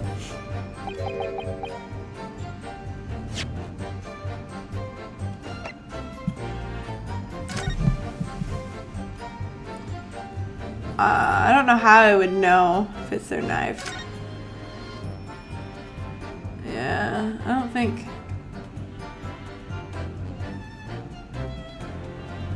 I keep an eye out. I don't think right at the moment there's anything I have. I could be wrong, but even though there is no other credible possibility if Mr. Natsume is innocent. Objection! You forget, my friend of an esteemed foreign nation, that it is yet to be established that the accused is not responsible for the attack. As if I could forget. If only there was some way to know who handled the knife. Perhaps you're thinking of fingerprinting. What? You mean it's not a dream? That sort of wizardry really exists? Whenever people touch anything, they leave behind a unique pattern from their skin, or so they say. But I can't see anything. There are already countries in the world where these so-called fingerprints can be used as evidence. Lord Strongheart is currently discussing the matter at the Ministry of Justice. Yes, I believe we are rapidly approaching an era of scientific methods of investigation. But for now, we shall have to find an alternative method of proving our assertion. That this knife was found in the victim's back was originally from their house. If only I could transport this whole incident to several years in the future.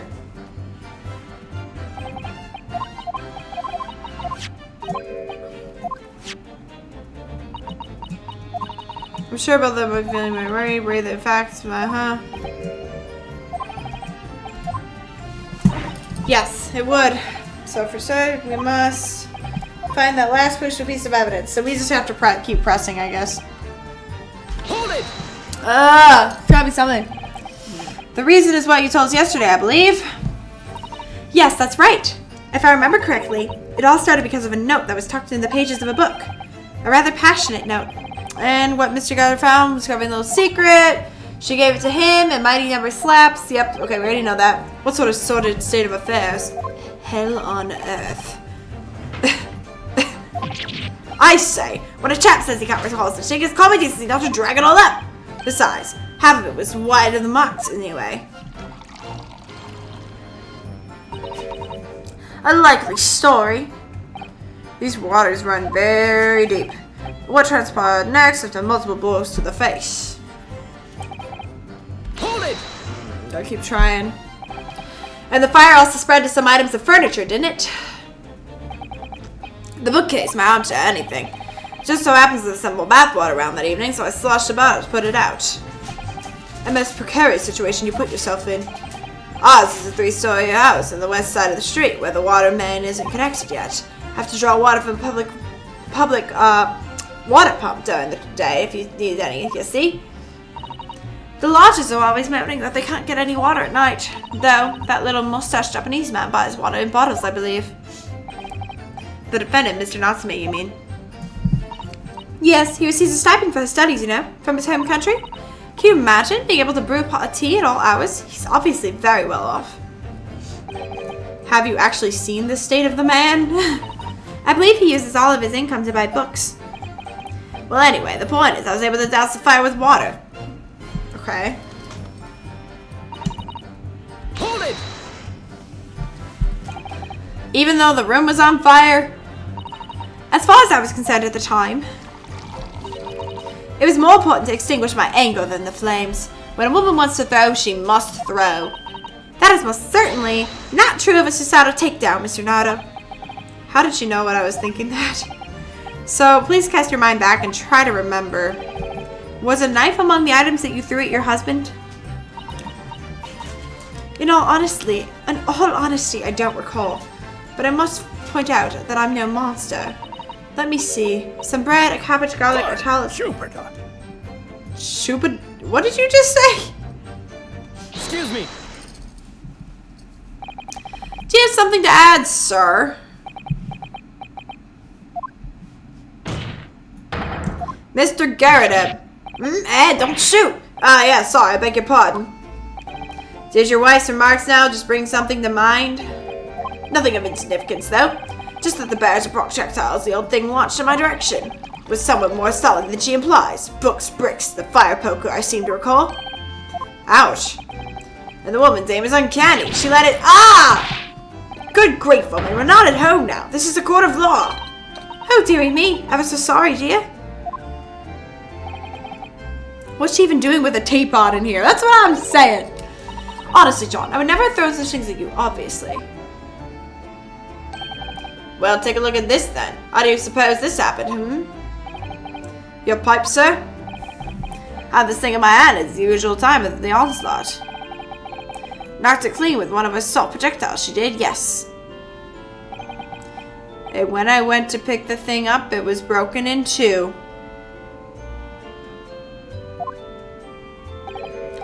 Your pipe was broken. It would never have been sent flying unless it was hit by something pretty solid. Anyway, I managed to bandage the thing up for now.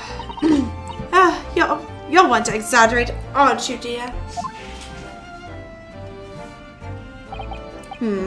What about we should take? Yeah, that's important. The defense believes Mr. Garrett's remarks just now to be of great significance. This war veteran's words only tell us one thing. Betray a fiery wife, and pipes as well as hearts may be broken. Sentimental wisdom, perhaps, but hardly worthy of adding to the formal testimony. Indeed, common sense, one might say. Might one? In that case, would you at least permit us to examine the pipe, sir? Well, I don't see why not. Oh, dearie me, there you go again, trying to integrate yourself with a young lady. Very well, the court will accept the gentleman's pipe as evidence. Yeah, give it to me, give it to me. I hope I didn't speak out of turn. I was just feeling rather disappointed for you that your request got turned down. Oh no, it's fine. Thanks to Sato-san, we'll have some new evidence to work with. Alright, court record. Let's see what we got in the pipe. It's probably gonna have like a knife shard or something.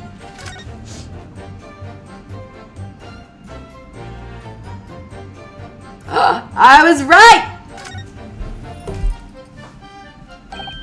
Oh, something just twinkled inside the chamber.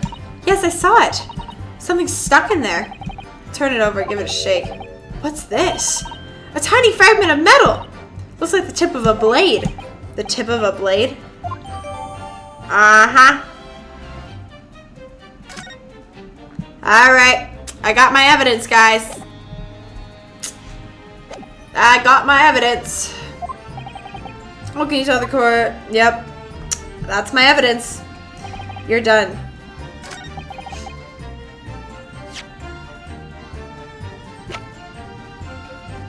Objection! Good sir! Put the spotlight on. Mr. Garrett, can I ask you to take a good look at this, please? You can ask, but I can't see a bally thing. You can't? You used to call me Dead-Eye Dan back in the regiment, of course, but that was some time ago now. Even when I'm trying to enjoy a large print book by saying fire these days. I struggled to tell the B from the G and the P from the P and P from the Q, to be honest. Oh, he does, dearie me. It's rather wearing to being asked about every other letter and every other word. You mustn't D very doozy. You must D very doozy. Oh. Ah, that's so stupid. What is that? A tiny scrap of metal. Yes, almost certainly from the tip of a blade. And what may appear at first to be just a tiny scrap is in fact a crucial piece of evidence. Interesting. And where did the defense come by this evidence? It was lodged in the chamber of Mr. Garret's pipe. My pipe, you say? By Jove, I wonder how it got there. What precisely does this fragment of metal signify, counsel? Are you suggesting that it is in some way related to the matter of the stabbing on Briar Road? I believe so, good sir. Why are you smacking your face? Calm down. I am! What? Come on. You know. When put together with another piece of evidence already in the court record, I believe this tiny fragment of metal will unravel the whole truth of this case, my lord. Indeed. You appear rather confident. Very well, then. Present the pertinent evidence to the court.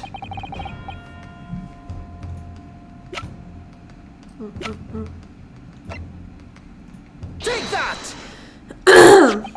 This is the knife that was found in the victim's back. If you look closely, you will see that there's a small piece of the tip of the blade that is missing. A common issue with the inferior blades sold at unsavory street markets. Criminals who use them regularly leave the tips lodged in the victim's bones. What is this particular knife?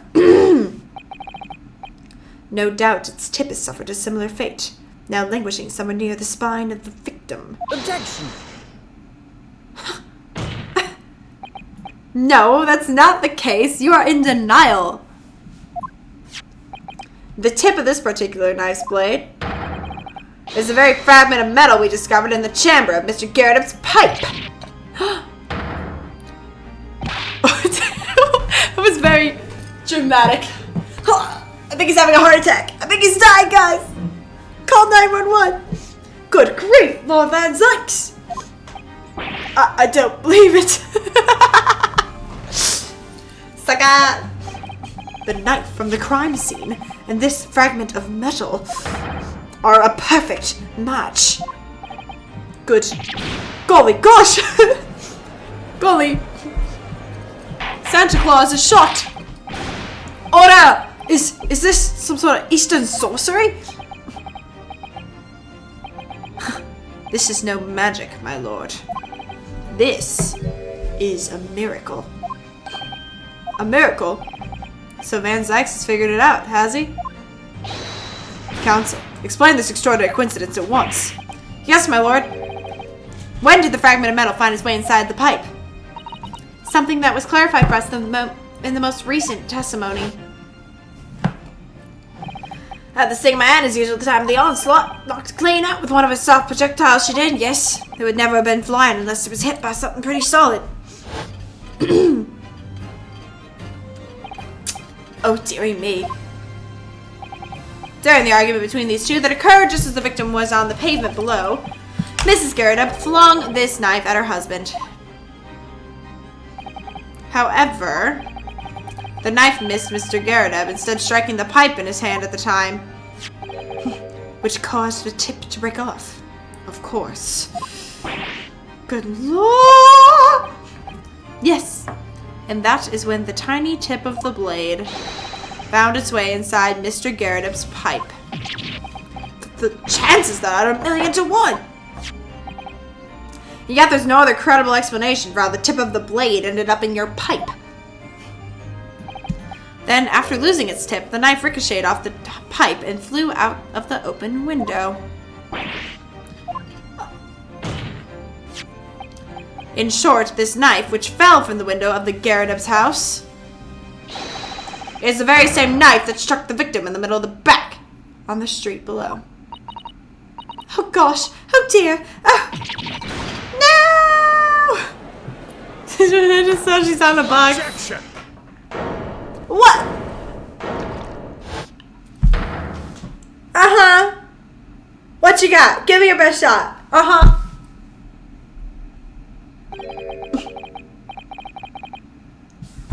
Okay. A full-bodied theory. I'll give you that. Do you have another one? A complex bouquet of seemingly trivial points, plausibly arranged to create an almost passable vintage. Allow me to toast my learned friends characteristically. Esteemed, as they do it out east, esteemed approach to bottling his argument. Sorry? But after all, it is just a theory. A film theory! The bottle, I fear, is corked. Because you see... Get your foot off the table! It's spoilt by an insurmountable inconsistency. What? Lord Van Zyx, explain yourself! The man running away? An inconsistency of the simplest nature, my lord. The victim was found with a knife planted in the middle of her back. Oh, that's not inconsistent. She just saw... Okay. Guys. She bent over to pick up the thing that was thrown out the window, which was a burnt book. And when she bent over, the knife got her in the back. It's not that complicated. That's right, you silly little man. Now, Joan, old thing, what are you getting so excited about? Let us consider the basic facts of the case once more. The victim was walking along the pavement before being stabbed in the back and falling to the ground. If the knife that struck her had fallen from above. There's no possible way it could have planted itself into the victim's back. Yes? Oh my goodness. No, I have an explanation. Just give me the tools. Order. Quite right, you see, that's exactly right. If the knife had fallen from above, it would have struck her on the top of her head. Well, I have an explanation. He's lost for words, look. I knew it. I never liked his theory. I don't know, though. What really did happen? It would appear the defense has made a rather spectacular blunder. If the theory has even one inconsistency, it cannot stand. Your theory, my learned friend, is history. You are a sore loser, because I have an explanation. Bro, okay, I'm not even reading that. We know. Or in other words...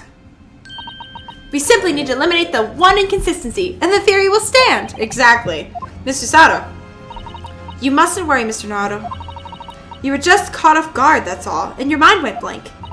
But if the path you were on is indeed correct, then a way will present itself. The key to this is in the court record. All the information you need is there. It seems you have nothing to say, my esteemed friend. Well, your silence speaks volumes. It was accepted that your theory is fatally flawed. Objection! I get. Ah! Yes!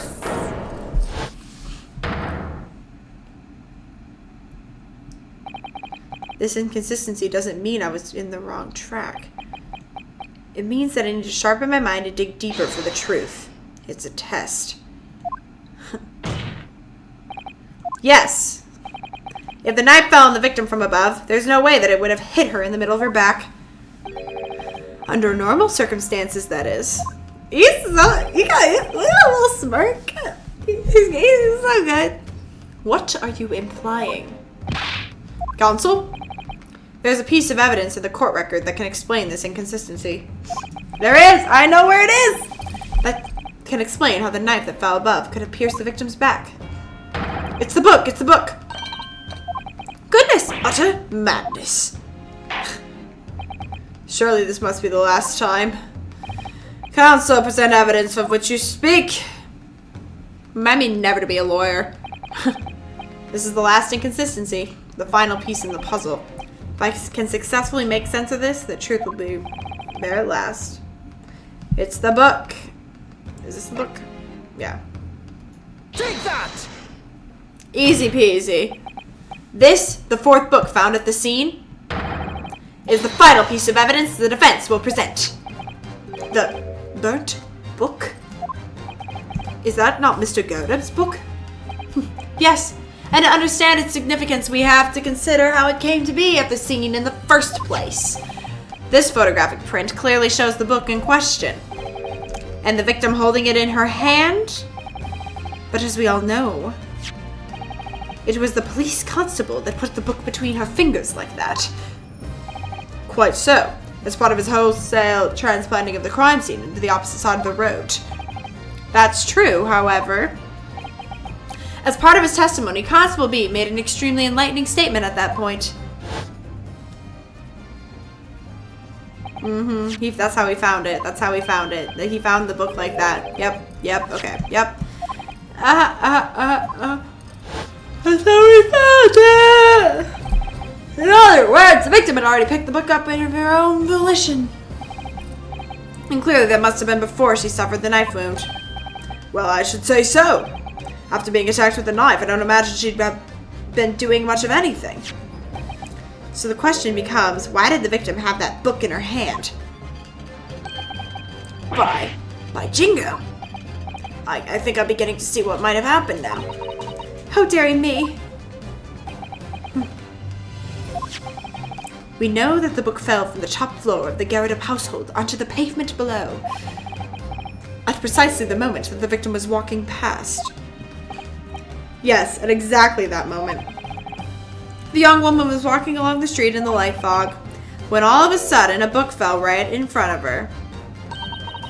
The book I threw? Yes, Mrs. Gerdub. And what do you think the woman did? What would you do if you were walking along and suddenly a book landed in front of you on the pavement? Well, I really can't imagine, but I suppose she might have reached down. Oh, she's so cute. And picked the book up. Yes, that is exactly what the woman in fact did. She picked up the book. Oh. And when the woman reached down to pick up the fallen book, what position would her back have been in? That's right, facing the sky, completely and utterly defenseless. Then, in the very next moment, while the woman was still bent over picking up the book,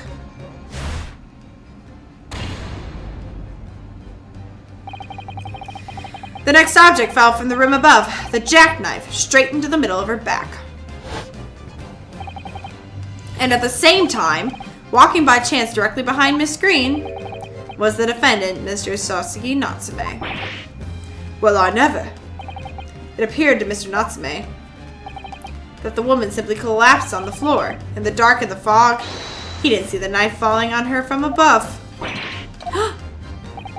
And from the other direction.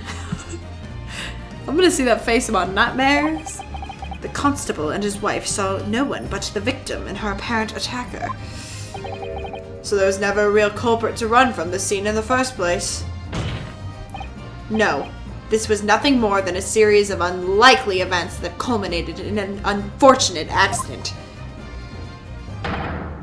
And that is the real truth behind this case. He knows I'm right. I don't think the guy I'm defending is gonna die. Because I think he knows he's innocent in this case. And the reason why a lot of times he gets them killed is because he knows they're actually guilty. Well, Mr. and Mrs. Garrett?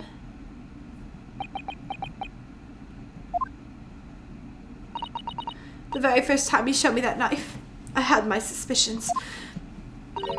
I wondered if perhaps it might have been something like that. There, old bean.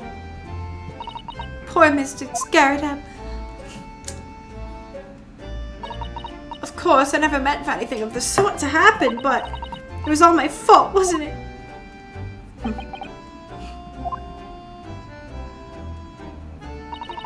I take full responsibility. I let my anger get the better of me. I threw that book. And I threw the knife as well. Luckily she didn't die. John, dear. It's all right, I know. I'm ever so sorry. Truly. I'm sorry. And just passing out. Bye. Aww. Oh, it's stuck. His poor knee.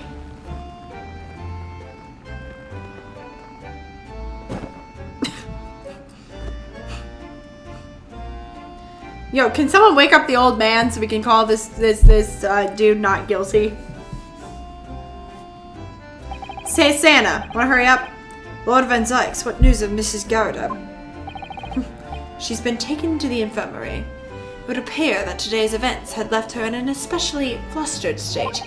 However, I believe she will recover in due course. There is no cause for concern.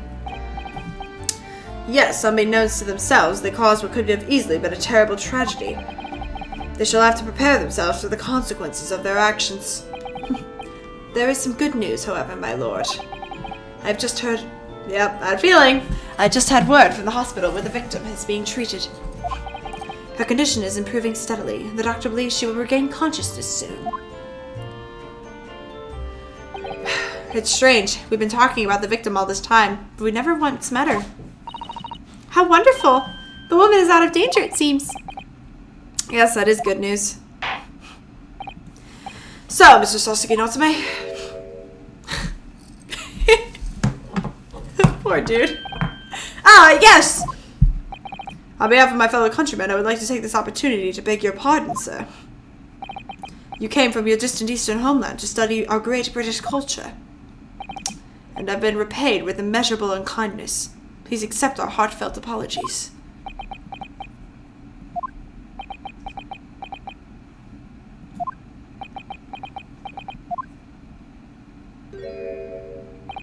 No, it is me who should be begging your pardon.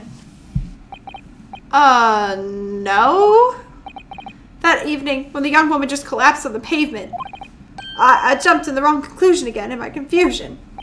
What conclusion, sir? I was sure that woman was dead. Yes, Constable B said the same thing, didn't he? He thought she had been killed too. Suppose she must have looked completely lifeless.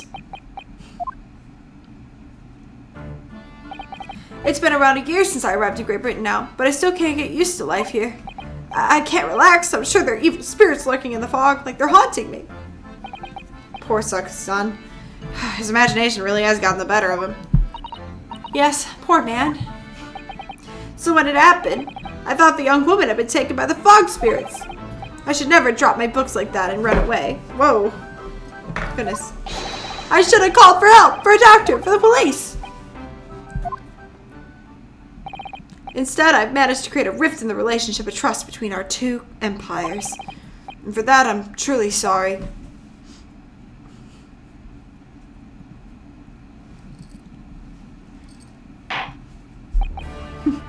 One could indeed say that sort of mischievous spirit has been at work here. One that created a chain of unfortunate mishaps. We were befooled by this spirit and led to false conclusions, but thanks to Lord Van Zykes and our young lawyer from the east, that chain has now been broken and the spirit exorcised. I heartily commend you both. Oh!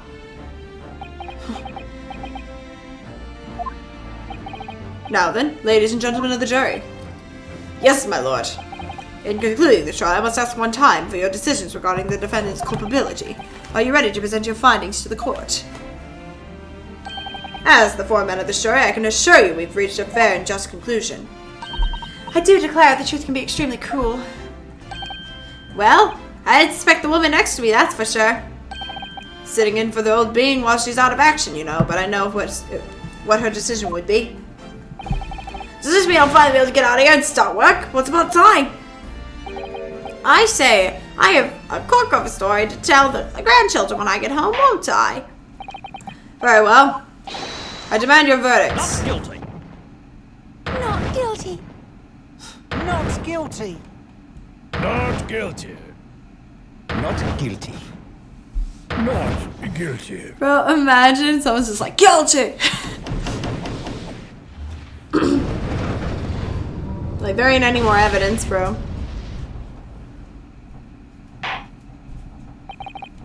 Very well, Mr. Sosky Natsume. I hereby pronounce you.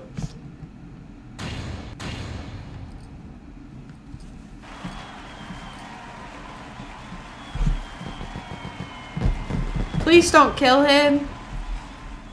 You phantom deadly attorney. And finally, Mr. Natsume. Oh, yes, sir! You are now a free man. It is my hope that you will continue to further your education in our British culture. And may you never again be brought before me. Oh, yes, sir, of course, on my life. I swear I'll never set foot in your courtroom again. I'm transported to tears. Thank you, counsel. This court is adjourned. What in the world? That took forever. What in the world? I knew the answer from like day 2, and I just sit here. Oh, welcome. Wait, you mean me? Of course. Is there another locum here? Is there even one? Compared to the original locum student, Mr. Naruto Esquire, your name has become rather short, hasn't it? What's wrong with using my actual name? Oh, at last! I'm free! I'm free! Joyful, joyous, jubilant, jubilation! Heady, hearty, happiness, hurrah! Oh, I am pleased! Mr. Natsume is delighted! It would be so hard just to say that, then. Locum, you did it! You saved me from the brink! Well, what happened to the poor woman was in no way your fault, after all. I'm just glad everyone can see that now. No, not that! Lovely, loyal, locum, lawyer! Yeah? I mean, as I said before, I've just never got used to life here in Japan. Britain. Every time I look over my shoulder, I see foreigners. I see towering brick buildings. And from high up windows, I see them looking down at me laughing. Look at the little hunchback. Oh dear, I'm sure it's all in your head. But today, you, local lawyer, gave me my gloom to boot. Gave my gloom the boot. You stood firm behind that baronial bench before all the babbling British. You battled to the bitter end, laying bare the baffling truth. And when I beheld the blending, finding fireworks among the beams of Bailey's roof, I bellowed, "Behold, the best barrister ever born!" What? That's very flattering, and we're very pleased for you. This has given me a wonderful anecdote to recount to my old friends back in Japan. An anecdote? Is that what's become of all my hard work? Ah, there you are, my dear fellows. I apologize for keeping you waiting. I rose late this morning. Oh, Mr. Shelms, what a pleasure to see you. I'm here not a moment too soon. A disaster has been averted, I'm glad to say. Oh? The trial shall begin presently, Mr. Naruto, and I wish you the very best of luck. It's just finished. What? No! Then my haste was in vain! Ah! It's you! Sherlock Holmes! Oh, have we met, sir? This is Mr. Natsume, the man you had arrested, Mr. Sholmes. Ah, I see. I failed to recognize you at first. Our previous encounters have taken place in the gloom. Either your bleak lodging or that prison cell. I simply couldn't place that curious face in the light. Charming. This is all your fault, Sherlock Holmes. You're the reason I had to go through this terrible ordeal. I'm going to give you a piece of my mind. My apologies, sir, but I assure you I have placed you now. You're the fellow who abandoned that poor young lady and ran off, are you not? Had she been taken to the hospital more urgently?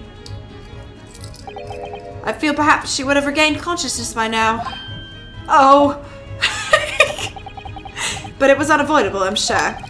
We are but human, after all. Anyone would have been shaken by such an experience.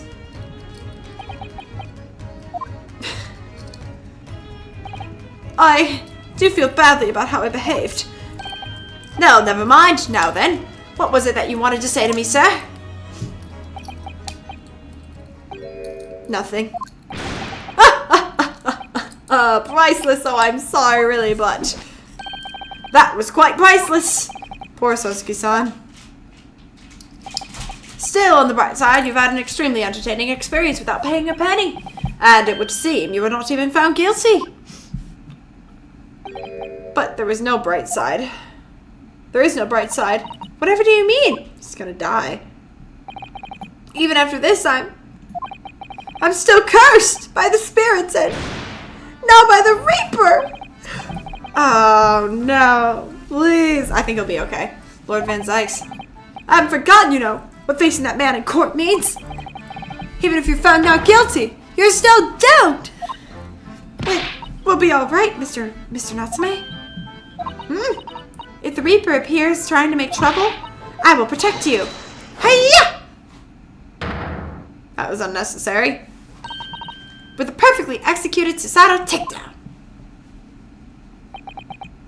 Much as I like being turned on my head, a bit of a warning might be nice next time, Ms. Susato.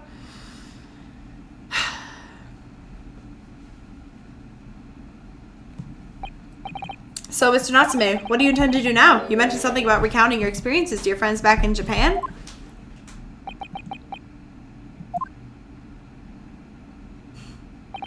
Yes, I intend to return to my homeland soon. Oh? It has been already been a year since I arrived here in Great Britain. I visited universities, libraries, bookshops. I've been honored with the tutelage of my professors. I've learned so much about the wealth of literature here, and the city it has shaped, and I've come to realize that it is my calling to sail home and tell my fellow countrymen about it. That's very touching. Or perhaps less veiled terms. You wish to withdraw your halfway around the world to escape the terror of the Reaper's curse? That's not it at all! The more I learn of literature, the more this strange feeling claws in my insides. I feel compelled to return to my roots and attempt to pen a work of my own. Aww, I see. A work of literature. Could be an interesting read. And what about Miss Susato and yourself, Mr. Noda? Sorry, what about us? Will you return to Japan alongside your mustached compatriot? Why would we? A week has not yet passed since we arrived in London. And only now does it feel as though we finally found our feet. And you are accommodated at a hotel at present, are you not? That's right, but we need to find lodgings before it bankrupts us. I've calculated we can only afford another 10 nights before our entire budget is exhausted. Well then, you should take my lodgings. Oh, the windowless room? Ah, but what it lacks in windows, it more than makes up with a floor and a ceiling and walls. Great.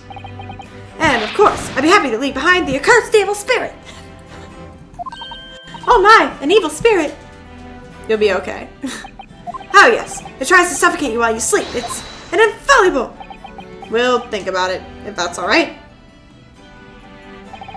Perhaps I can offer a more welcome alternative. Are we gonna live with Sholmes? Would you consider taking lodgings with me? Really? Well, a vacancy has conveniently presented itself. Though it is up in an attic, I might add. Are you sure it isn't just a storage loft? I spoke with the landlady this very morning on the matter of price, and Iris is cleaning the room as we speak. You must come at once. I presume you have no luggage to speak of? Oh, this is simply wonderful! What an honor to be invited to take lodgings at the great detective's office. Attic. I'm too overcome for words. So suggesting we look elsewhere is out then. He's such a mood. Then it's settled. Iris will prepare a welcome dinner this evening. And you must come too, Mr. Natsume. I insist. I don't know what to say, but thank you, and yes! Wonderful! Then I'll go and complete the paperwork for your formal release, Mr. Natsume. It shan't take long. Somebody's happy.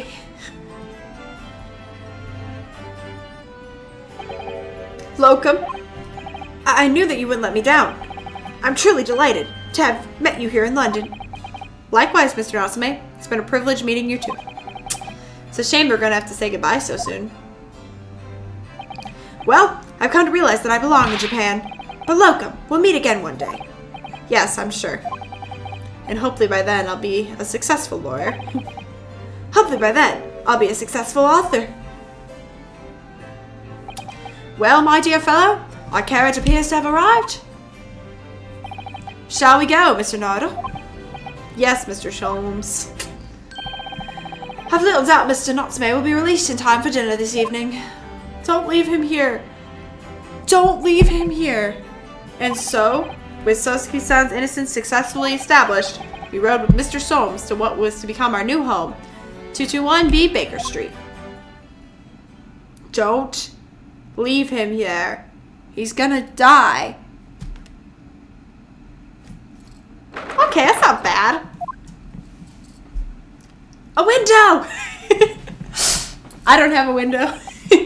So this is to be our new office. Yes. Our office? I rather like the sound of that. Me too. It's simply wonderful, isn't it? I hope you can see this, Katsuma. No! It's only a small step, but I'd like to think we're getting a little closer to your dream now. So, my dear fellows, do you like the place? Whoa. Ah, Mr. Schultz. Look at that hair. Thank you very much. It's a delightful room. I simply adore it. You, sir, are much more attractive than I thought.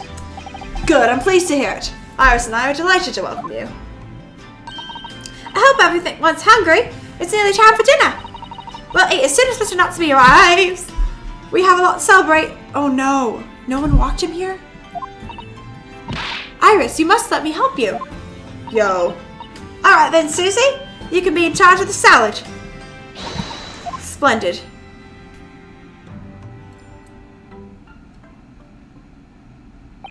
So, Mr. Naruto, how does it feel to have your own office in the capital? It's very exciting, actually. I can't help wondering what adventure awaits us. Those were precisely my sentiments when I first established my office in these premises. Until I discovered the dark truth about the city of London, that is. Sorry? London is a glorious place, full of wonder, opportunity, prosperity, and mirth. But the brightest of lights cast the darkest of shadows. Shadows? What do you mean? Well, I believe you're well aware of the murkiness that lies behind London's facade already. You mean the fact that everyone here is racist? So once again, Mr. Naruto.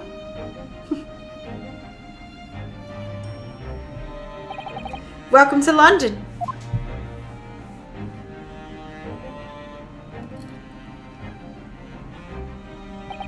Of course, at that time, I had no idea of the significance of those words Mr. Sholmes so casually spoke.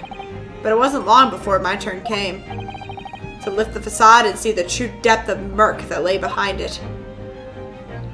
What does that mean? Okay. I'll see you for the last episode of the first game, I think is the next one. Bye.